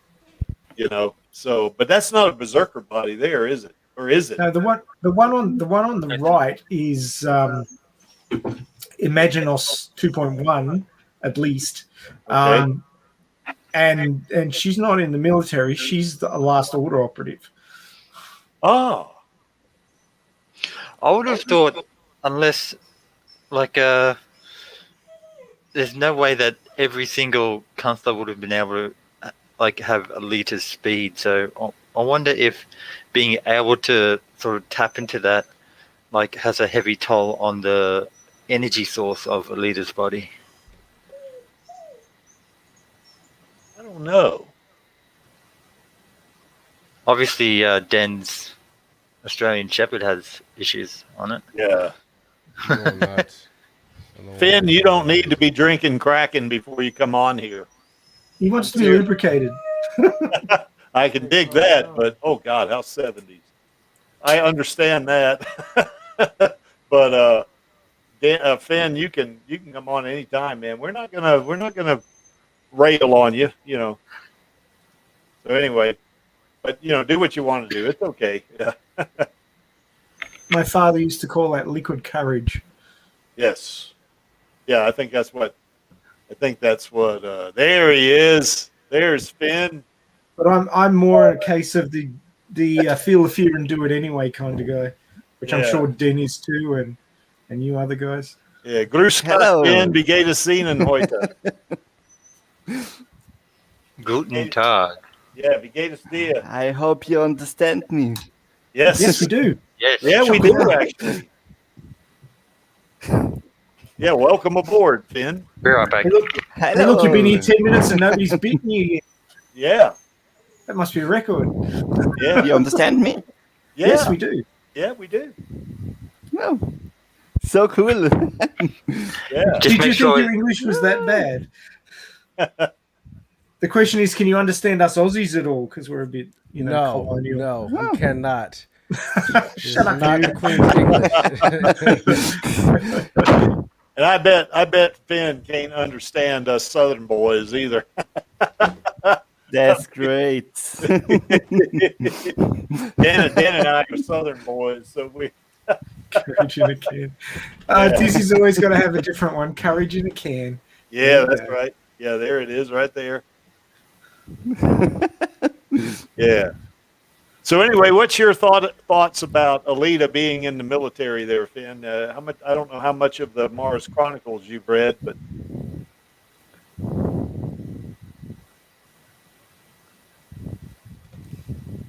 Finn, can you hear me?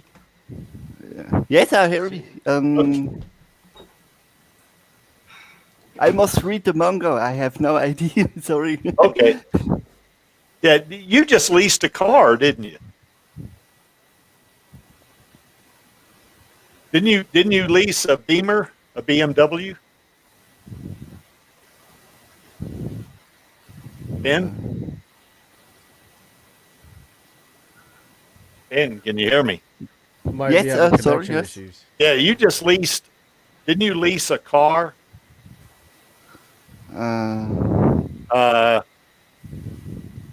me see. Haben Sie das Auto gekauft? Gekauft, brother.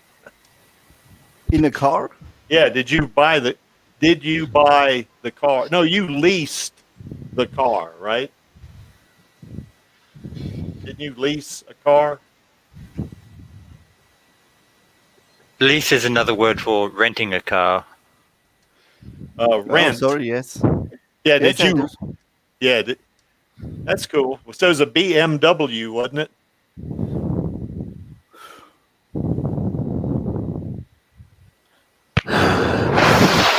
Okay.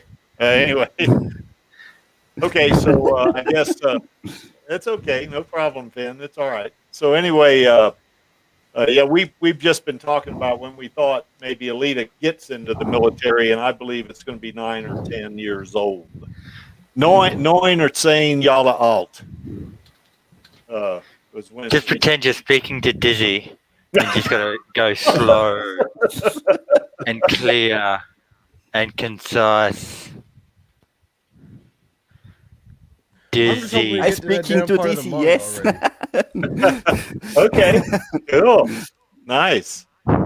Pretend you're speaking to Dizzy without being dizzy. Yeah, well, that's difficult.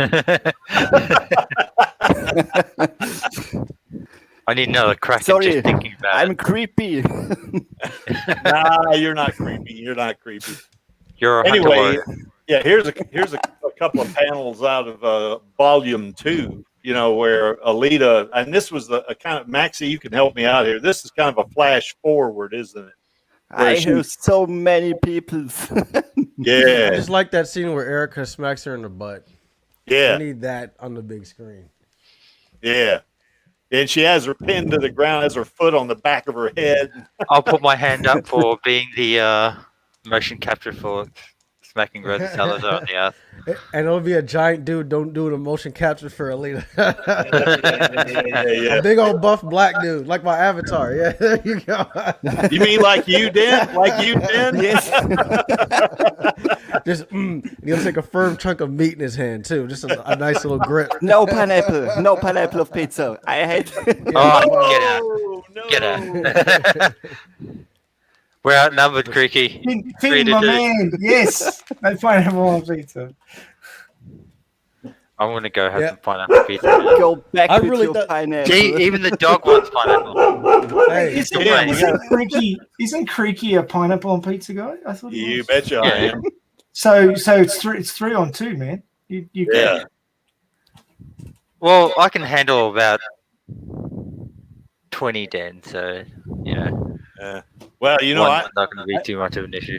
I'll pretty much eat pizza anyway. You know, I mean, you know, it doesn't matter to me what's on it. You know, I guess I don't like anchovies. I don't like that. Oh God, we got a dog on the stream. Oh yes. Did you work that out? Cool. Dan's dog is like psycho. Yeah. Yeah, and that's an Aussie dog, so that kind of explains a lot, doesn't it? And dogs That's come like- on the stream. Yes. Oh gosh. So anyway, this is toward the end of volume 2, I think, isn't it, Maxie? She fights Erica, and you know, they have a little dust up, and you know, it looks like Erica might have got the better of her a little bit. You know, not you know, I mean, she had her pinned to the ground with her foot on the back of her head. So anyway, I guess that's pinning her down. But and then you know, Alita tells her that you know that she's a necro soldier, you know, and that kind of takes Erica back, I think. So isn't that what you read in volume 2 there, Maxie? Yep. That sounds right. Yeah, that Erica, she's the one that put that time release frequency kind of you know condition in Zazie, wasn't she? I mean, she Erica is in the manga. yes, Is that right? Yes, she is. Well, she's in the last order toward the end, I think. Maybe the beginning okay. the beginning of the volume. What is it, Maxie? Volume 8 or whatever it was. I can't remember. And she's also exactly. yeah, exactly. And she's also in Mars Chronicles in volume 2. Well, she's in Mars Chronicles just about all the way through it, but as an adult, she's in volume 2. You know, her and Alita both are adults in volume 2, at least for the second half of it, I think. All right, sorry about that, guys. What's that, Ben? My dog. Oh no, man! Your Okay. dog yeah, just another one on the stream, man. But I'm Floody. I must read the manga. Yes. Oh, Yeah, you should, man. It is awesome. Yeah, it is. What part of the manga have you read so far? Any of it? I don't think he's read any, Den. Just honestly, read the original. But thanks for and the see if you like invitation, Creek. You are welcome. You definitely are. Bitazay. I hope not a shame. No. It's fine. No, you're welcome, Bitazaya. So anyway, Thanks so much. yeah. Got to back yourself, Finn. You just got to get in and do it, man. Yeah, just get in and talk. Who cares? When I started hosting the Elite Army live stream, I'd never done it before. You just get in and do it and work it out as you go. Yeah. Yes. It's not hard. Yeah, before Just back yourself. I started doing this stream, I never done it before. Now I've taught classes, which is similar, you know, but you know, not like this, you know. So anyway, yeah, you just get in there and do it because you're just talking to us about Alita. We love Alita. If you love Alita, it's going to be fine. Doesn't matter, you know. So cool. Via Alice Liba, We all love Alita. Field. It's our life. Yeah. Via Liba Zaya Field. Why don't you ever talk to Foxfire? Oh, I do talk to him some. You know, You do? yeah. My German is not so good. You know, I mean, I used to speak fluent German back in the '90s, but I don't have many people to talk Your to. German now. is good. My English is not so good. Oh, your English is better than my German. But Yeah, here old Dizzy says. I'm coming. Dizzy says that Finn could be able to host in a week. Yeah, I believe so. Yeah, I think so. So anyway, but here you see them fighting, and that could be her Imaginos body, isn't it? Yeah, I believe it is. Should be. Yeah. She's working for Venus, I think it is. It's been a while since I read that part. No, she went to Venus. Well, I can No tell one knows 'cause what the fuck happened on Venus, by the way. No, what happens on Venus stays on Venus. Well, Hey, that rocket launcher she has, you know, I think she had with that Imaginos 2.1 body, I believe, wasn't it, Maxie? I can't remember. Yeah, well, as far as we know, she left for Venus in the 2.1. Yeah, We don't know what she's come back in specifically. yeah. I still say that it must have some level of energy drain to be able to like move at the speed of light and stuff like that, because she clearly has that ability, and to not, I mean, abuse it to just immediately gain the upper hand on an opponent seems redundant. Well, here's the thing. At first I used to think that they depowered Alita for the manga, for Mars Chronicle. But if you think about it, if you think it looks like it, but it just might be like, it's hard to explain. It's like Dragon Ball Super. It looks less powerful, but it's more like a budget thing. They can't make the fights as bombastic as they used to. I think that's kind of what's happening here, because Erica was stupid powerful in Last Order. You see what I'm saying? And for her to even be able to keep up with Erica, you know what I mean? Yeah. So I think it's not that she's depowered. It's just that I don't know. They're just not using the same techniques. You know what I mean? I just think that you know, it might be a thing of, you know, they're moving super faster than the eye can see, but the manga is keeping up for us. You know what I mean? Yeah. That's true. Or that probably is the case, and they're just what was it? What was it? For the sake of the story, because I mean, why would she? If they're that powerful, why would she need Danko for? Which is the gun, the name of the Predator At gun. the same time, Yeah. she's fighting Erica. Maybe Kishiro just depowered all of his characters. Who knows? Oh, and at the same time, though, I mean, you wouldn't want to sort of reveal your hand, like from the get-go. And What I if think, your? yeah, go ahead, Angels.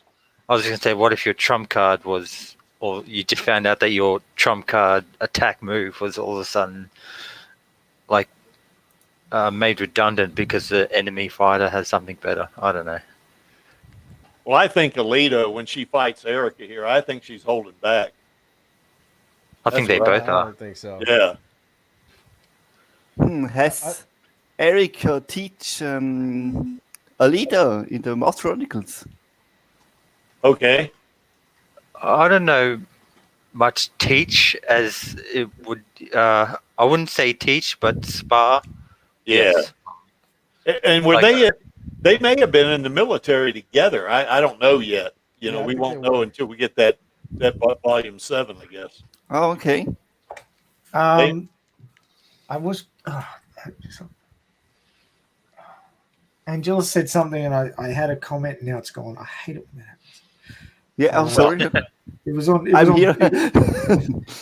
Well, Erica definitely was a necro soldier in this fight. Yes. Okay.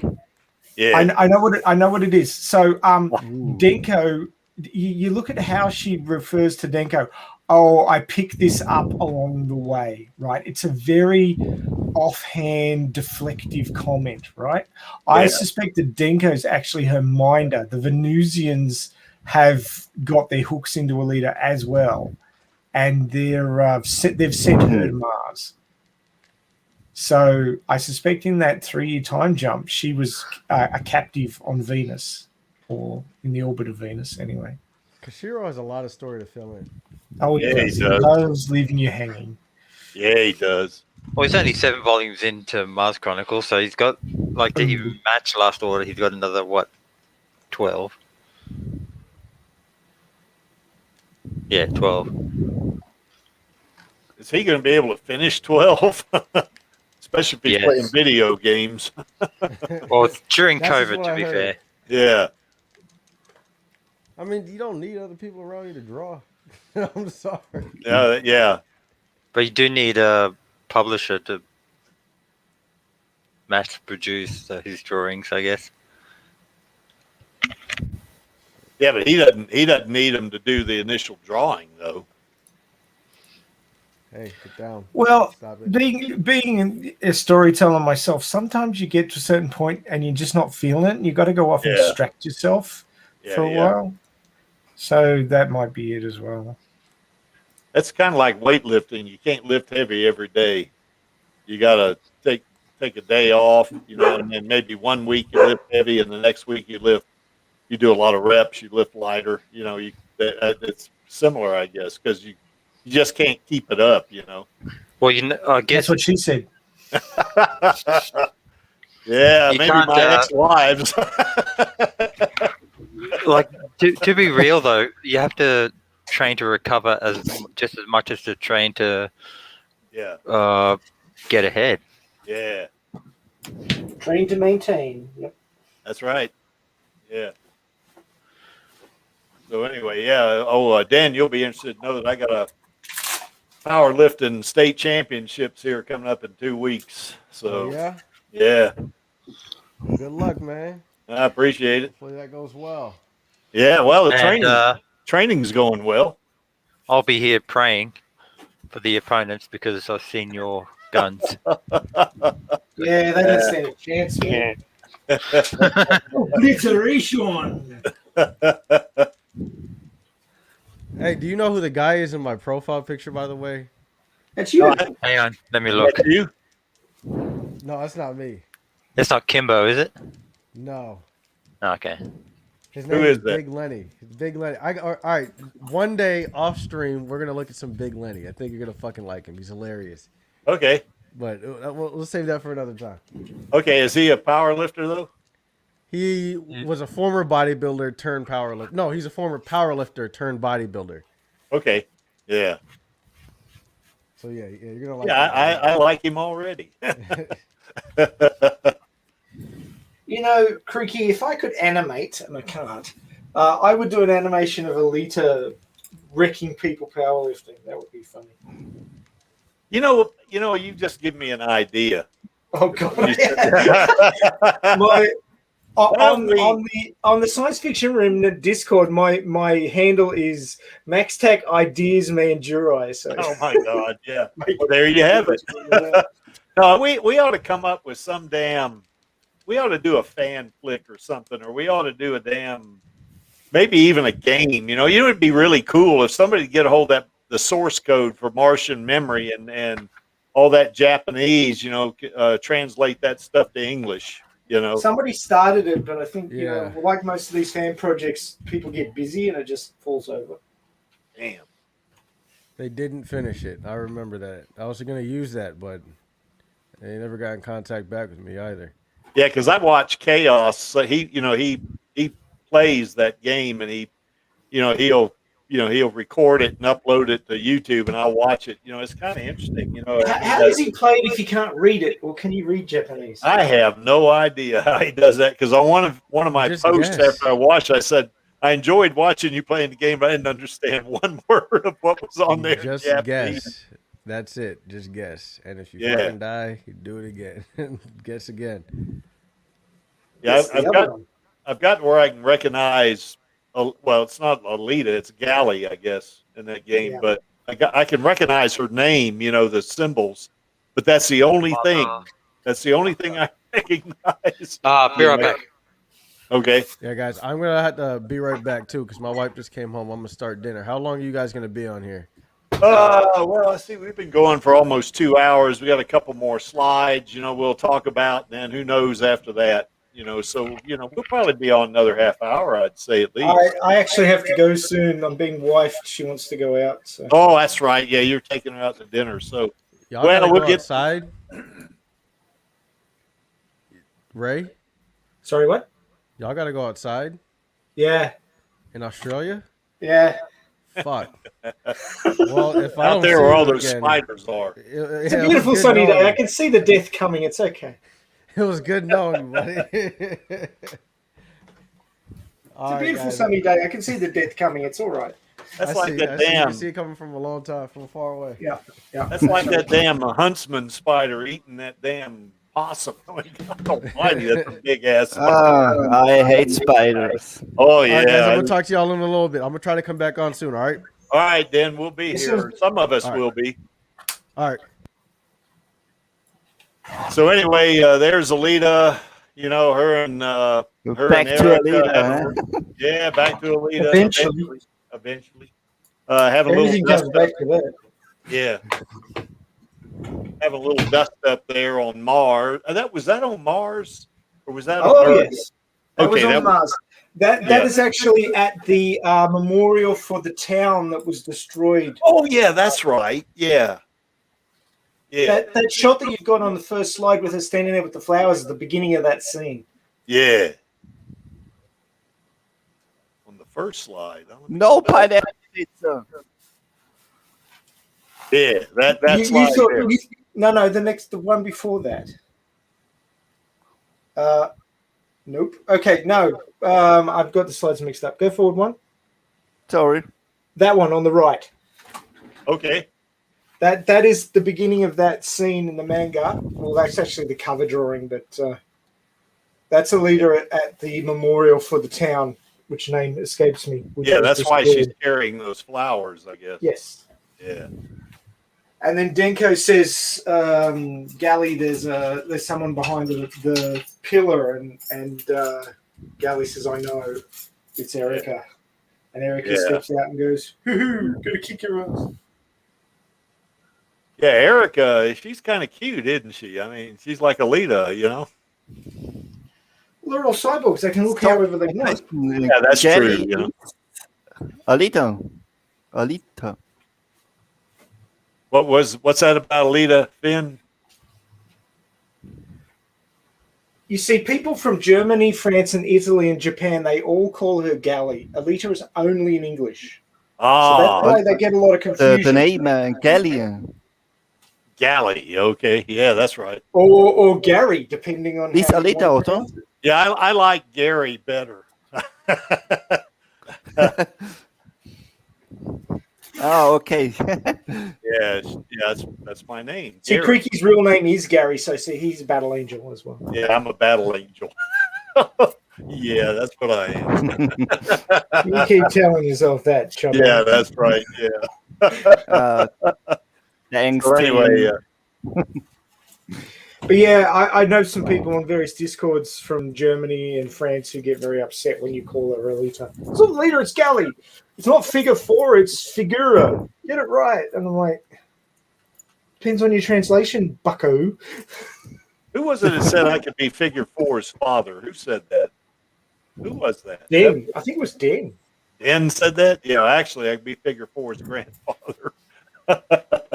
So anyway, well, here we have Alita. Here we have Galley / Alita on the moon, obviously, and that's that would be somewhat after her training on Mars, you know, as a counselor, you know.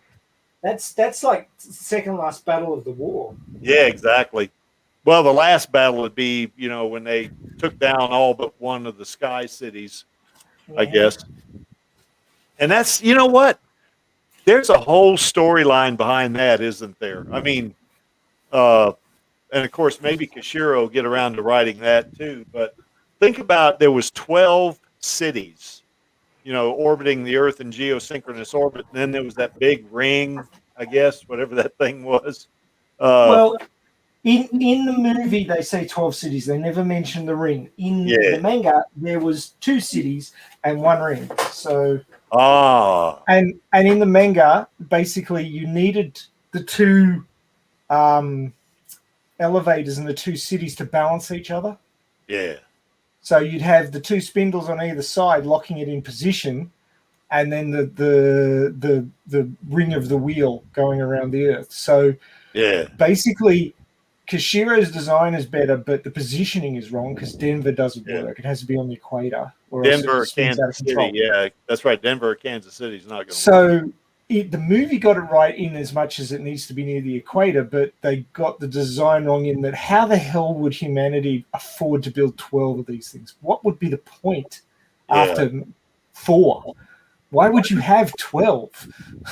Unless, I don't know. I mean, 12 cities. Think about the 12 biggest cities on the planet now that wouldn't come close to even housing all of the humans that are on the planet right now. They 12 big cities like Mexico City, you know, New York, Los Angeles, London. Well, we'll throw Sydney in there. They're big cities. Well, you know, the question begs, why would you have 12 of them, and why would you decide you'd had to destroy all of them? I mean, it's just like the whole point of war is to gain victory.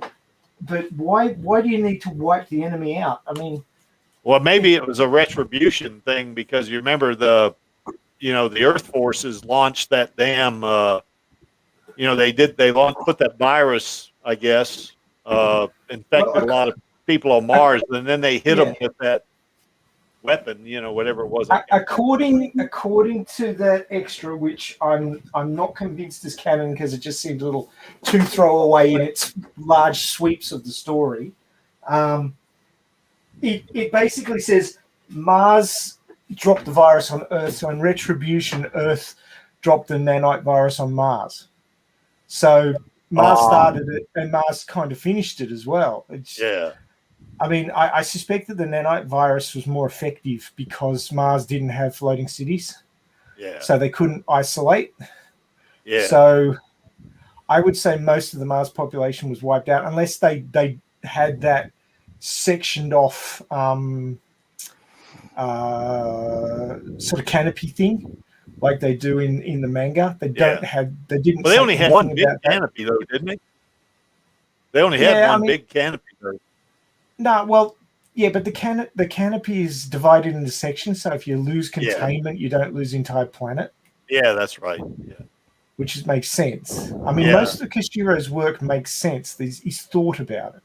Sometimes it's retroactive. You can tell it's kind of shoehorned because you say, oh, it's because of this, but it's like, oh, you went back and came up with a reason why it's like that. You wanted it like that in the first place. As a writer, I can see that. Yeah. Yeah. Anyway, guys, I'm going to have to scoot because it's my head off and do other things time. But thank you so much for having me on. Oh, yeah, Maxie, we're was glad good to fun. have you on always. You're always invited, man. Cool. I'll just say tomorrow we're doing Sin of Sanity's topic on Radio Chaos. I may or may not be there depending on the rain. If it's raining, I will. If it's not raining, I won't. So Angelus may be taking the reins on this one. Have you read Claymore yet, Angelus? He's not even there. You there, Angelus? I am now. Angelus, I'll drop a PM for Claymore, the manga, into your DM before I go, so you can at least read a bit and get some idea of it, in case I can't be there tomorrow. Because context is king. Yeah, that's right. That is correct. That's going to be a good stream tomorrow. But yes, Sin of Sanity is going to come on. I think it's him.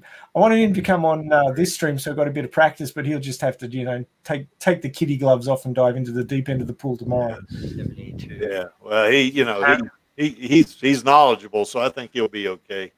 Yeah, I think he'll be fine. Yeah. Apparently, 70 hours ago, Hot Toys Alita was knocking on my door, and I missed it because I was at my class. I need a Hot Toys. Get a Hot Toys Alita, Finn. Come on, man. Yes, I need this. If you can afford to lease a car, you can get a Hot Toys Alita. I win too, but I not in the US. That's bad. So anyway, this is the big battle on the moon. I guess that the ERM actually established a foothold on the system around Earth so they could launch attacks against Earth. So anyway, that's or at least that's kind of what I think it was. I mean, certainly I haven't read that anywhere in the Mars Chronicle, but that's just my guess. That they would want to, because the distance between Earth and Mars is so great that the supply, supplying troops would have to be done somewhat local, so they'd have to, establish, they'd have to establish some kind of base, where they could launch attacks and get supplies stored and that kind of thing, to attack Earth. So anyway, and it occurred to me that Alita is in this time period, my guess is she's quite a different well, from what I've read in Mars Chronicles so far, she's kind of a different person than she is when she's in Iron City, because you don't remember anything in Iron City, obviously. But it seems to me that she's more of a gung-ho military type, when she's at this point, where she doesn't remember that.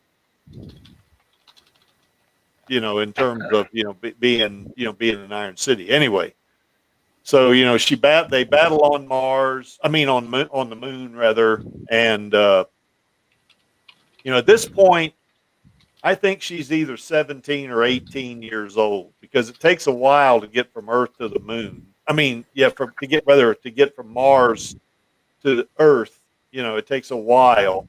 And she was 17 there, I guess, on Mars at one point. So, just kind of extrapolating that, I think she was like 18 years old by the time she got here. Remember, she had to fight in this battle, and that probably, took some time. And the fact that they attacked Zalem, or they attacked Earth, says that probably the ERM won this battle on the moon. So, and I think she probably that time period from the time they left Mars to get to the moon, fight this battle, and then get to the Earth was probably about or maybe around a year, I would say. Who knows? We don't know for sure. Because because the volume 7, 8, 9, 10, or whatever it is Kashiro's going to write, we don't know. So I think here Alita is probably 18 years old, though. That's what I think. So anyway, any thoughts on that, Angelus?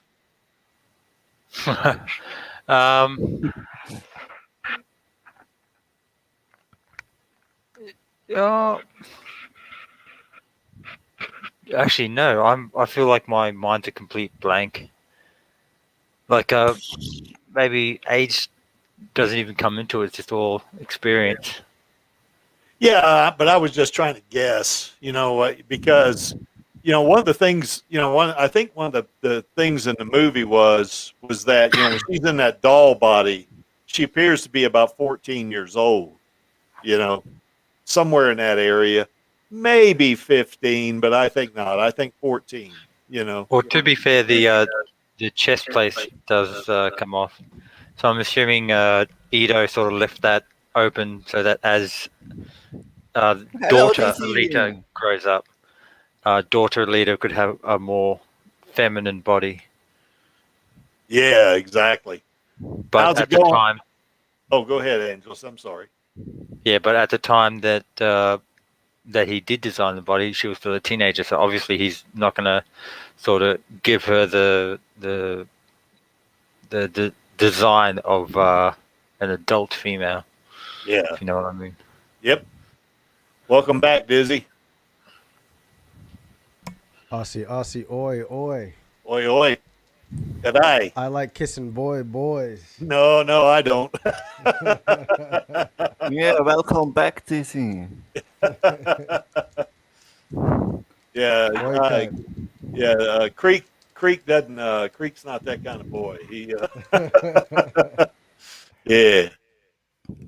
So anyway, we lost Angelus. Holy moly. Oh no. Yeah. So anyway, but there's Alita. She's fighting on the moon. I think she's 18 at this point. And then of She's course, only 18.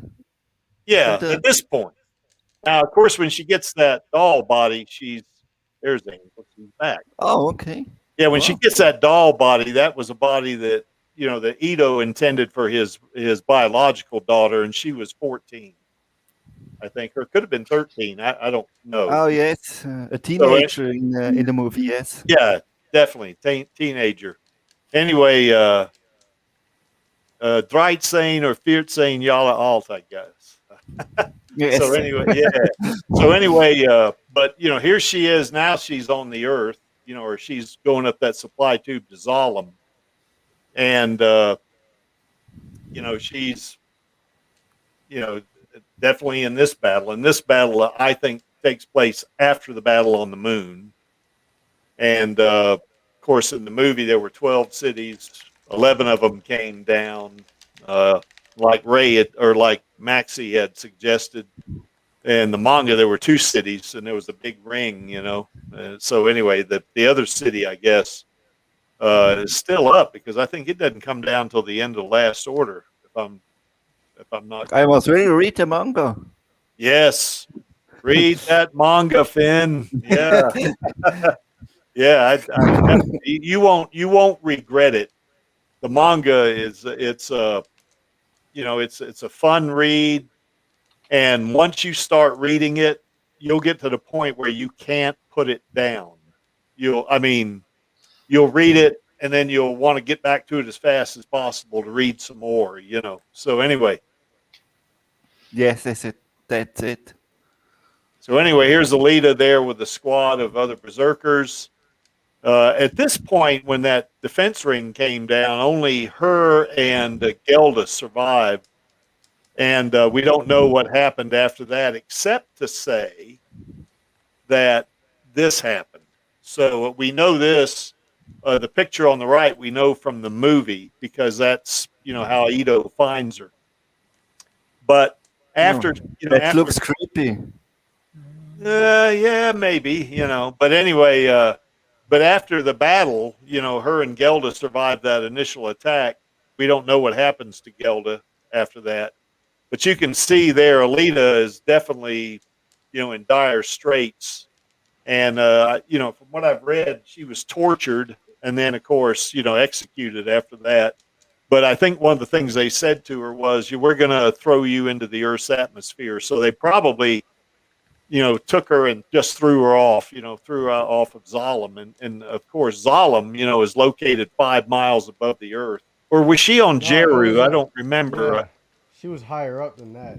Oh. Yeah. So she was way up there. Yeah, she might have been up there around Jeru or Catheres. That's where she was. Dan, you're not showing up on the stream. How are you able to do this? Cause I'm omnipotent. Oh, you're dizzy. You turkey, you did it to me 2 weeks in a row. Dizzy.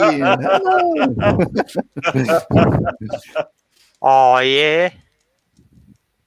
Aussie, oi, oi. Yeah. We like kissing boys. No. Can't. No, we That's don't. creepy. We ain't that kind of boy there, Dan.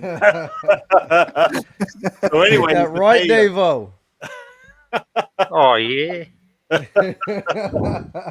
You heard it here first. Davo and Dizzy like kissing boys. Yeah, I doubt that severely. Oh mate, pay me enough money, I'll fucking kiss anything. Cunt. Listen, I haven't been that way, but $20 is $20. Take a lot more than $20. Take a lot more than $20 for me. How's my Dizzy impersonation? No, that's real good actually. But I was thinking about this scene. What was it like the other day? I was thinking about it because last time on stream, the time before last time, we talked about similarities between Alita and Halo. And at the beginning of Halo 3, Master Chief falls through the Earth's atmosphere. Yeah. And David, did you play Halo 3 at all? No, Dizzy's got me hooked on fucking Mass Effect at the moment. Mass Effect is trash compared to Halo. I can just tell you that now. But, I'm playing the first game, Halo. Oh, really? Nice. Yeah, Halo's good. That's Halo it's really good, yes. Dan, that first volume, that first version of Halo back in the 90s, I guess it was. I played that. Oh, yeah, the early 2000s? Yeah, that's what it was. Yeah. Yeah. Yeah, No, it's a good game. And what I was saying was because we were thinking about doing a death battle between Alita and Master Chief because, both cybernetic soldiers put into the military, conscripted into the military as kids. And I was thinking, like, who would win? And, I think that when it comes to the Berserker body, at least from the manga, or at least the body that she had as a soldier, because we don't know if it was a Berserker body in the manga, right?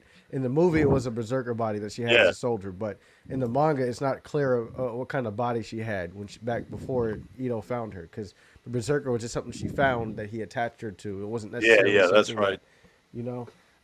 So at least in that body, as far as that goes, I think Master Chief would beat her, because the fall to Earth wrecked Alita. Now, as we can see here, she's kind of fucked up already before she fell to Earth. You know what I mean?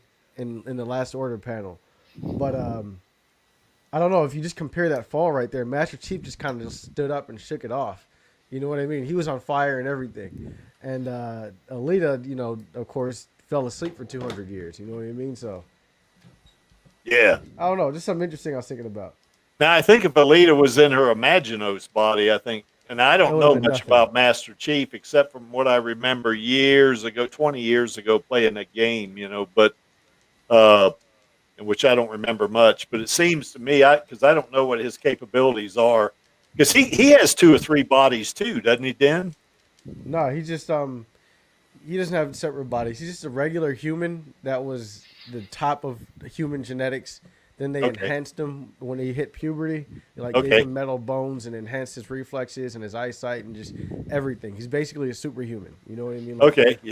Think Captain America, but like twice that. You know what I mean? And then they put him in a suit that scales it up times 7. So he's able to just run at ridiculous speeds like a cheetah, that kind of shit. Fucking, here's the thing about Alita.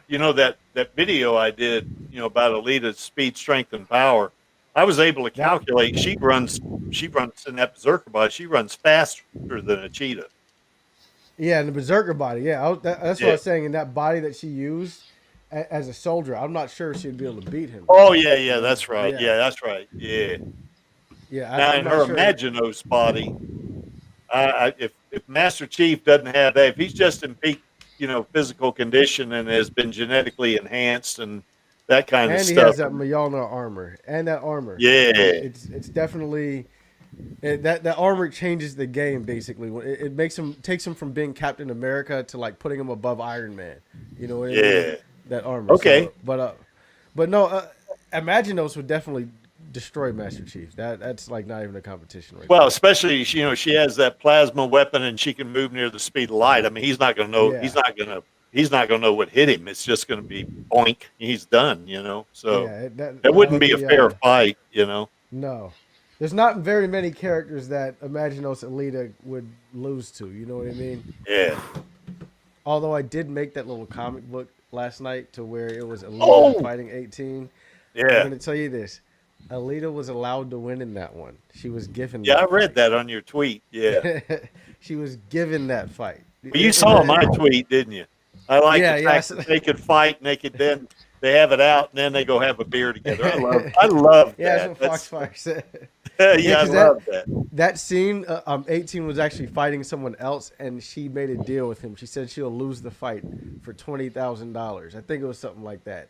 Yeah. And so she faked losing for $20,000, and that in my little scenario, she was paid by someone else to allow Alita to advance on to become final champion. Because 18 really doesn't care about the fight; she just wants the money. Yeah. So there you go. But 18 would win that fight, hands down. In the Imaginos body, it might be a tough fight. You're right though. In the Berserker body, I think Android 18 will win that fight. Imaginos it'll be close, but 18 is thousands of times stronger than a character that destroyed a planet with one finger, a planet that was 10 times more massive than Earth. Jesus. And she's thousands of times stronger than that character. Like when she destroyed Vegeta like that embarrassed him, Vegeta was able to wreck this character in the blink of an eye. So 18 is stupid strong. Like she's stupid strong. So I don't know, man. I guess it would depend on who landed the first punch, huh? I mean, in Imaginos, it'll be a good fight. Yeah, I think especially since 18's got mechanical parts and Imaginos can like hack shit. You know what I mean? Yeah. She has the hack shit that she can do. So yeah, Finn, you got to read this manga. It's real fucking good. Okay, cool. I almost called you Dizzy again. You tricked me so much there, Ben. But anyway, you and I are going to do a video, aren't we? Are we going to do something about Alita's speed compared to Flash, Superman, and perhaps even Quicksilver? I don't know anything about Quicksilver.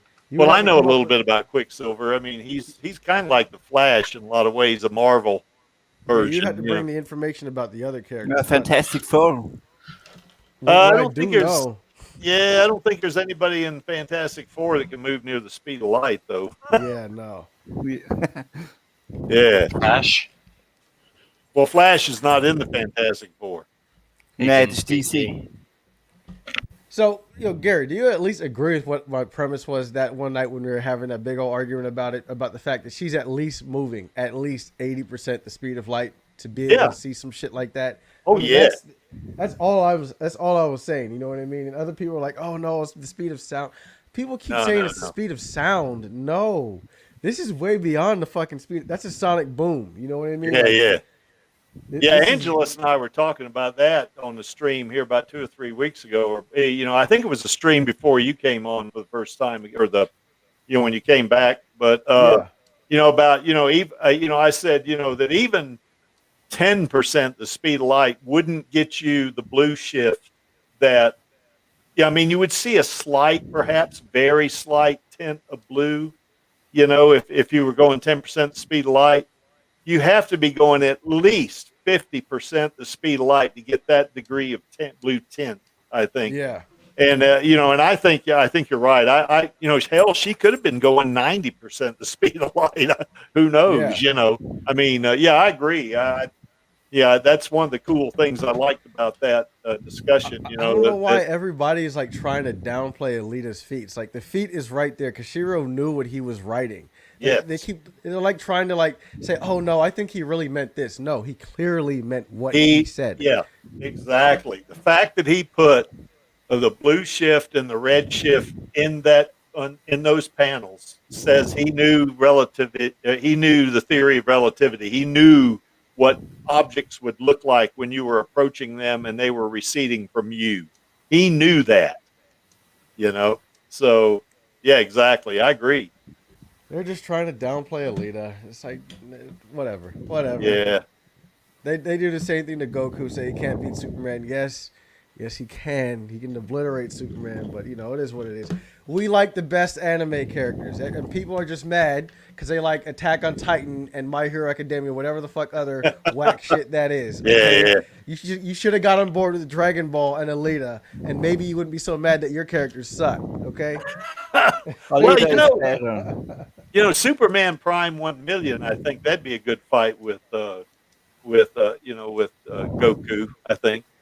Yeah, but Goku's like on another level right now. Yeah. Like, I agree. David, have you watched Dragon Ball Super? Not the Broly movie, because the Broly movie's a different continuity. Oh, that's right. I was gonna agree to disagree with you because I actually just to divert a little bit on your tweet. Did you say to imply that you did like Bardock story or you didn't like Bardock story in Broly? In Broly, I'm not a big fan of that retcon. I like the original version better. Okay, because I would have to say strong. Yeah, Broly's dope as shit. He still took on Super Saiyan Blue God Goku and bitch slapped the little cunt around. No, that's not what I'm talking. I was talking about Bardock's story, not Broly's story. Bardock, Goku's dad. But I would still say that's still pretty tragic, though. Not as it's not. I mean, Bardock's story before was just complete tragedy. It was literally you're a soldier who doesn't. You're a Spartan basically, and you don't care about your family, you don't care about your kids. You know, you saw his kid and just brushed him off. And because of his mercenary lifestyle or whatever, he was cursed with watching his death happen over and over and over again. And he did everything he can to try to stop his own death and try to stop the death of his people and his family. But there was absolutely nothing he can do about it. It was inevitable, and he just had to watch it over and over again. And then it happens. You know, I like that story better than what we got in the movie, which was basically he had a hunch. Practically the same thing, but like he couldn't. There's no way he could have stopped Frieza, and he knew that. But how the story was in Minus was I have a hunch that Frieza's a bad guy. And it's like, yeah, we know Frieza's a bad guy. You know what I mean? Bless you, by the way. But, by the way, let me welcome Radio Chaos. How's it going, Chaos? Hello there. Oh, hello. Hi there, hey, how's it Sid. going, man? Chaos. 10 and let's see. Finny. Ben, Dizzy. we got Ben. Oi, cunt. Finn, yes. Boy can't. Guys, by the way, I've actually been Dizzy this entire time. He's my alternate personality. You shouldn't be drinking so much, then. That's gonna lie. What are you talking about? He's not drinking enough. Dan, Alternate personality is a hot Australian girl with a deep voice. Don't spoil it, Benny. Yeah, you know what? One of these days, Dan, we gotta talk waifus again, man. Oh yeah, definitely. We could do that ASAP, man. But yeah, Dave. Before I lose track of that thing, I was gonna say, the continuity for the movie of Broly and the continuity for the anime are different. They're not the same continuity. And in the continuity for the anime of Dragon Ball Super, Goku is millions of times stronger. Millions. Like the way that Broly was able to fight him in the movie would never have happened in the anime. You know what I mean? Like Goku was so powerful in the anime that he was standing there, just being present in something called the World of Void. It's a structure outside of the multiverse. All 12 of the universes, it's bigger than all of that. And just standing there, the entire multiverse was shaking. You know what I mean? Like Goku is more than a match for fucking Superman. You know what I mean? The fact that he can move outside of time and space and all kinds of shit now, it's just all kinds of crazy shit that's going on now. You know what I mean? Like, that, I don't know. That was a whole stream that we had a long time ago, and I didn't get to say that back then, and I wanted to say that now. Yeah. Dan? What streaming service is carrying Dragon Ball right now? Because I'd like to know that. It's mixed up on a bunch of different things. Hulu has the original Okay. from Goku's childhood, from when he's a kid up until he gets married at 18, and then So I would Dragon stop Ball. there. Yeah, Hulu has that, and it's in Japanese, so it's the better version. Like all the sex jokes are still there. You know what I mean? Which is 50% of Dragon Ball. Yeah. And then the way I would watch it is watching Dragon Ball Z Kai, the re-edited version of the anime, and I have all those episodes on a file. I can just email those to you. Oh, So wow. what you could do is you could watch the original Dragon Ball on Hulu, subtitled, Okay. and I can send you Dragon Ball Z Kai in English, or you could just start with Dragon Ball Z Kai, because Dragon Ball Z Kai is kind of like a flashback thing that shows you what happened in the original Dragon Ball. You know what I mean? Yeah. So, yeah, and Dragon Ball Z Kai is that, but it's like has all the filler cut out, so it's like 50% of the length. Well, I have a subscription to Hulu, so I just start watching Dragon Ball, and then I'll let you know. I'll send you my email address, and you can start sending me those. What are they, MP4s? Yeah. Okay. Or I could give you access to my not Google Docs, but Microsoft OneDrive. So Okay. yeah, we could do that. Yeah, because I'd like to see it. I mean, I've known who Goku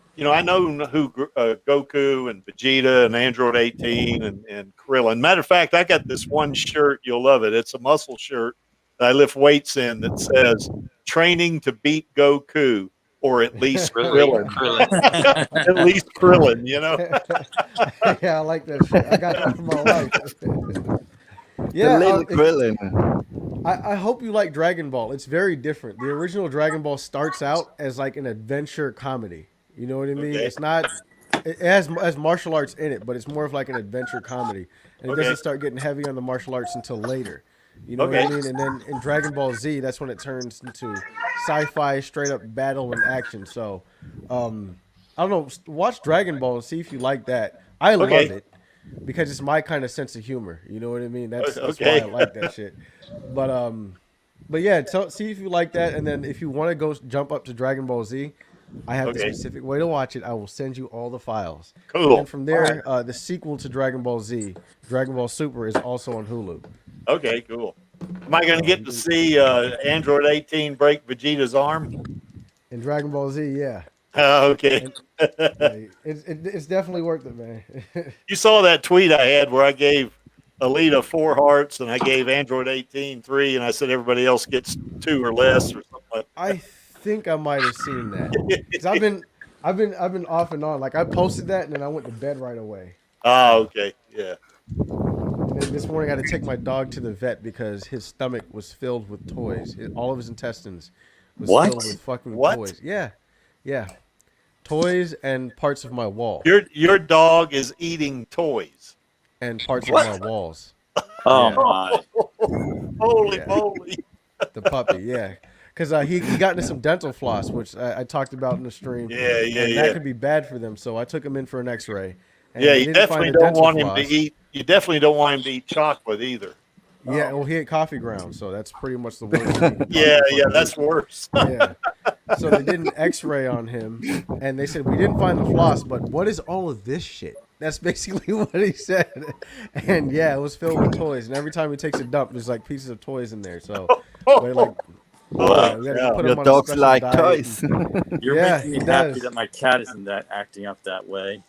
Yeah, I remember I had Solly here. He's down here with me now. He's laying down. But I remember we first got him, my second wife and I, and he wasn't but about 4 months old or something like that. And he started going. He was acting really squirrely. Holy crap, So we got a little concerned for him. We ran him to the emergency, and he had gotten into chocolate. And we don't know how, because we didn't, we don't know how he got into that chocolate, but he did. When they're that age, they just do anything. They just don't even think about it. Yeah, exactly. Yes. Luckily, y'all caught it though, because it's very lethal for dogs. Oh my. Yeah. So, but Whatever, we love them. I don't know why she picked this one. She should have picked. Yeah, exactly. All right, Yeah, guys. Well, go ahead. oh yeah, I was just saying, we're coming to the end here of the Alita part of this. Of course, after that, and Ito finds her, and actually that body on the right there, that's in the first volume of the Last Order, I guess, where she wakes up. So, but anyway, I had to put something on the slide. So anyway, but anyway, yeah, that's she has quite a journey, Alita, doesn't she? I mean, a journey that encompasses 300 years. Of course, for a good bit of that, she's asleep. So she's but yeah, she's been through it, a lot as a character. She wishes she stayed asleep sometime. Yeah. Well, I think we talked about this on one of your streams too, Dan, that, how I guess Nova, she lost her memory, and then that for her was a gift because, I mean, from what I've read so far in Mars Chronicles, there's a lot of bad stuff, and, really she was actually, that was kind of a plus for her to lose all that memory, and just become a little girl, little teenage girl, but no, she, of course, like anybody, I guess they'd want to know their past if they didn't know it, It's like I put it in the Mary Sue video. She was she lost her memory, fought to get the memory back, and just all she gets for that is PTSD. There you go. Yeah. Yeah. Yeah, exactly. And in Last Order, she really does have PTSD. Like, she has like nightmares and shit, and wakes up in the middle of the night and all that. Yeah. When you see someone in a pile of dead bodies, that would kind of do it. Yeah, it would. Yeah, it would. And then you send that vision to somebody else to see, and it gets worse. Yeah. Yeah, that's right. The other guy. Yeah, I like that. I like that picture of Alita on the right. She's kind of cute. So anyway, yeah, that's a nice picture. Yes, that's kind of creepy for me to say since I'm my age. But anyway, that's the way it goes. Actually, Dan and Chaos and Angelus. There's nothing creepy about it. She's older than I am. So anyway, but how much? Yeah, she's older than me by about 230 years. Well, what does age matter when? Because there's this guy who has like the combined memories of so many people. So how old would that make him? Oh yeah, good God! That's Embody, isn't it? No, well, Chaos. I'm Chaos. Yeah. Chaos. Oh, Chaos. Yeah, that's right. He touches. Yeah. Yeah, that's right. Yeah. Radio Chaos, you're on Twitter, right? Oh yes, I am. Also, did you see I gave Den a voice? What? Den a voice? Yeah, I gave Den a voice in one of those little things where I like kind of animate the comic book. Yeah, I need to ask you about that voice thing. Well, first, I just need to get it all written out. I was saying I gave Den a voice. I gave him a voice from Halo. Oh, cool. Yeah. So you got a character named Den in Halo. That's cool. No. There's a character in Halo. I use his voice for Den. Oh, animation thing, and I think it fit really well. I'll take a look at it. Yeah. Is that on your YouTube page, Dan? No, that was on Twitter. It was on the YouTube page, but yeah. But, no, I think Creaky's trying to end the stream. I'm okay. I'm all right. No, I was gonna do the noir thing, but first I was gonna complete my whole Matrix commentary video first, which I've got to edit it tonight. How do you feel about the new Matrix movies? I'm just like, to me it feels like Indiana Jones 4. Yeah. Indiana Jones 4 was like, this is the end. I had no desire to see anything else. It just felt concluded. It felt over. Like, I mean, you see Indiana Jones walk down the aisle with his new wife Marion and his long lost kid, and it's just like, that feels like they ended it. Like, yeah, it felt final. final. Doing another one. I heard. Yeah, they're doing another one. Well, that's this thing. I have this weird feeling. I don't know what you call it. It's just where I feel so satisfied with the ending that I just don't go for anything else. I don't know how to explain it. Like, I'm so satisfied with the ending of Indiana Jones 4. I just don't feel like watching it. It's not canon to you. Well, Last Crusade felt canon to me. I'm just saying, the fourth one was satisfying. It really closed up the loose end, whatever loose ends there were. It's more like an epilogue, to be honest. I mean, it doesn't. I mean, in 4, Indiana Jones is old as can get, and Yeah. it doesn't look like he's going to do much more at that point. Well, if they make another one, we'll see how much older he can get. Well, Liam Neeson kind of hung around for a while, so who knows? Yeah. Never know. What's Liam interesting Neeson, about wasn't that? He was way back in Excalibur, wasn't he? Yeah, he was. Him Yeah, and not God, the that was a guy who played Arthur died recently, and Nigel Terry. Yeah. Yeah. Yeah. What's interesting about Indiana Jones is that he's my age, but I was looking at him and I think, God Almighty, he looks old.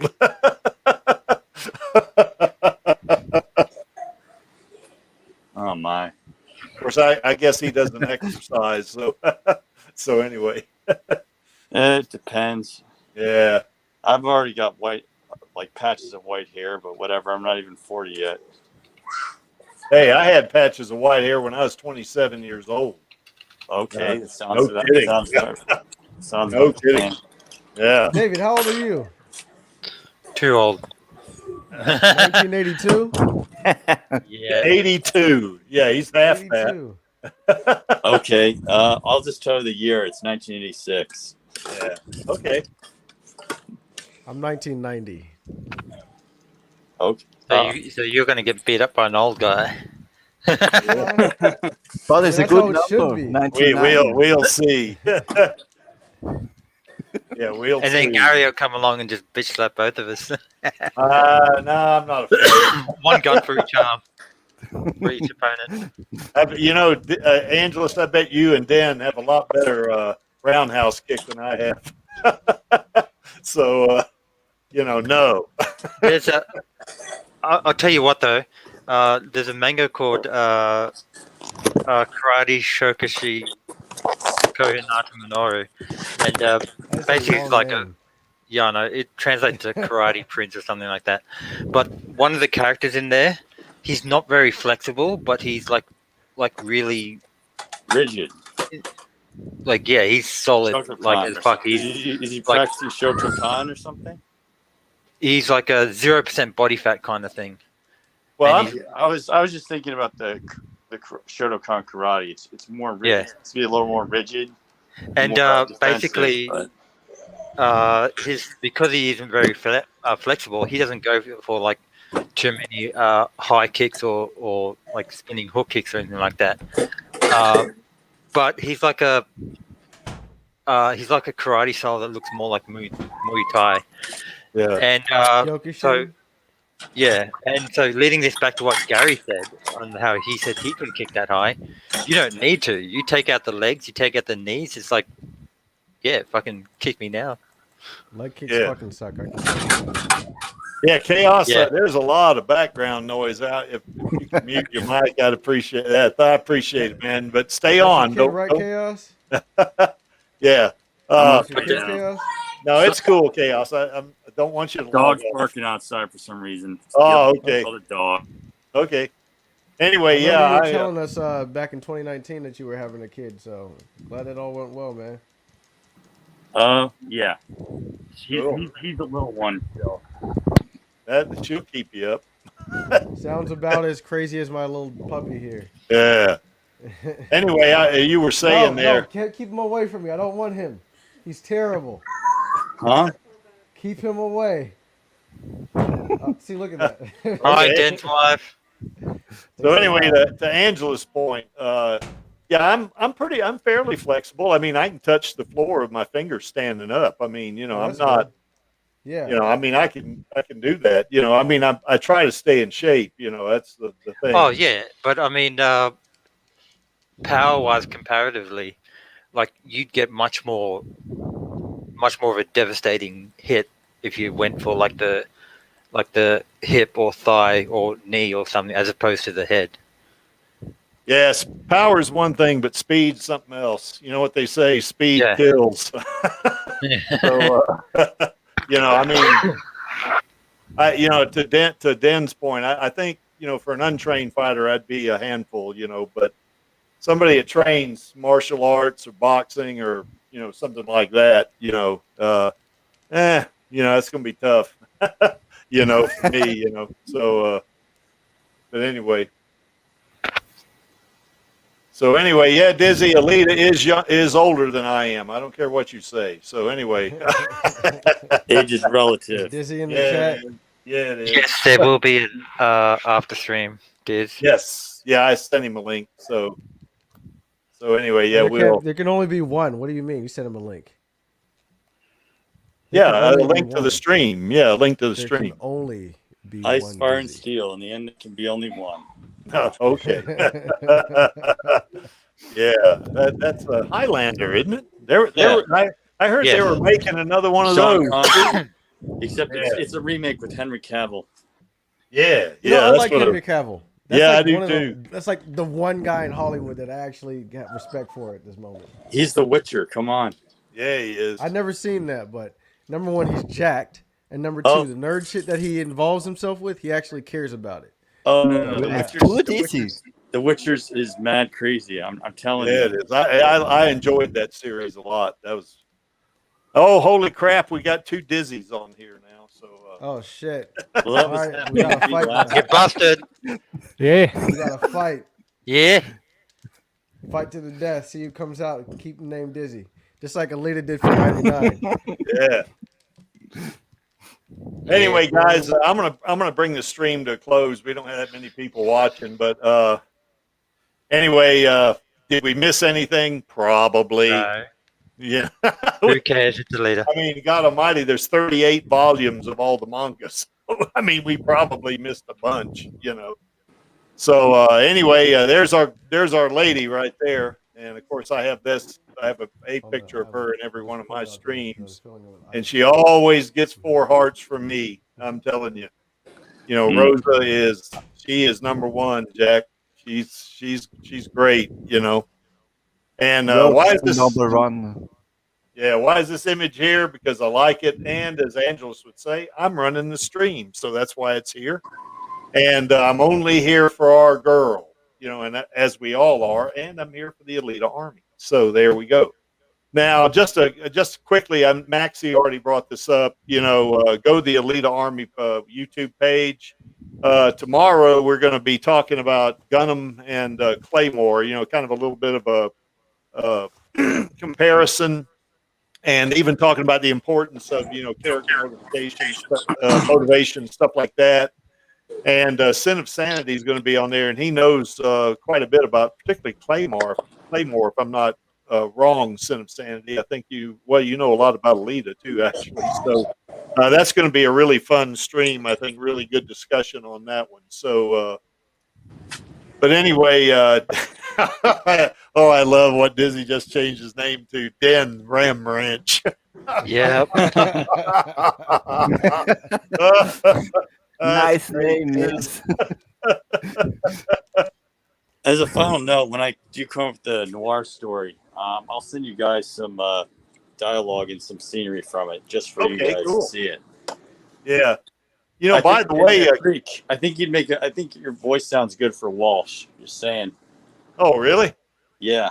My old Southern twang voice. Yeah. Sounds hot. Okay. All right. What, you want me to do a voiceover? Yeah. Yeah, I'll mate. do it. I'll do it. Yeah. Send me a script. I will. Get you too, Dan. Yeah, Den's voice. I like Den's voice. Den, you did a great job on that narration on that Trash Bash video we put together. I liked it. As long as it's short.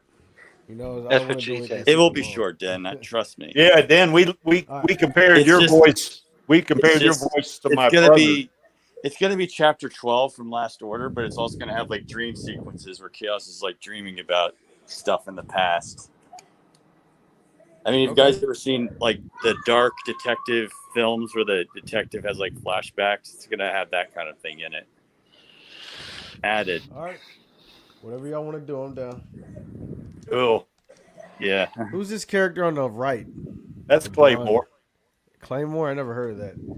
Yeah, I don't know a lot about it. So, Sin of Sanity knows a lot about it. So, as he does Alita. So that's going to be fun, I think. That's going to be a really good stream. So, All right. okay, guys. Well, anyway, I'm gonna bring the stream to close, but don't log out or anything like that because we'll do a little after party thing. So, and I'm gonna change up. I'm gonna change up our call to action. Instead of buy those Blu-rays, I'm gonna say let's say make those sequels, baby. All right. All right. Good night. I gotta do some edits. Yeah. So on my count of 3, we're gonna say make those sequels, baby. So anyway, 1, 2, 1, 3. 3. Make us Make sequels, us baby. Baby. Boys Blu-rays, baby. All right, guys. Good night.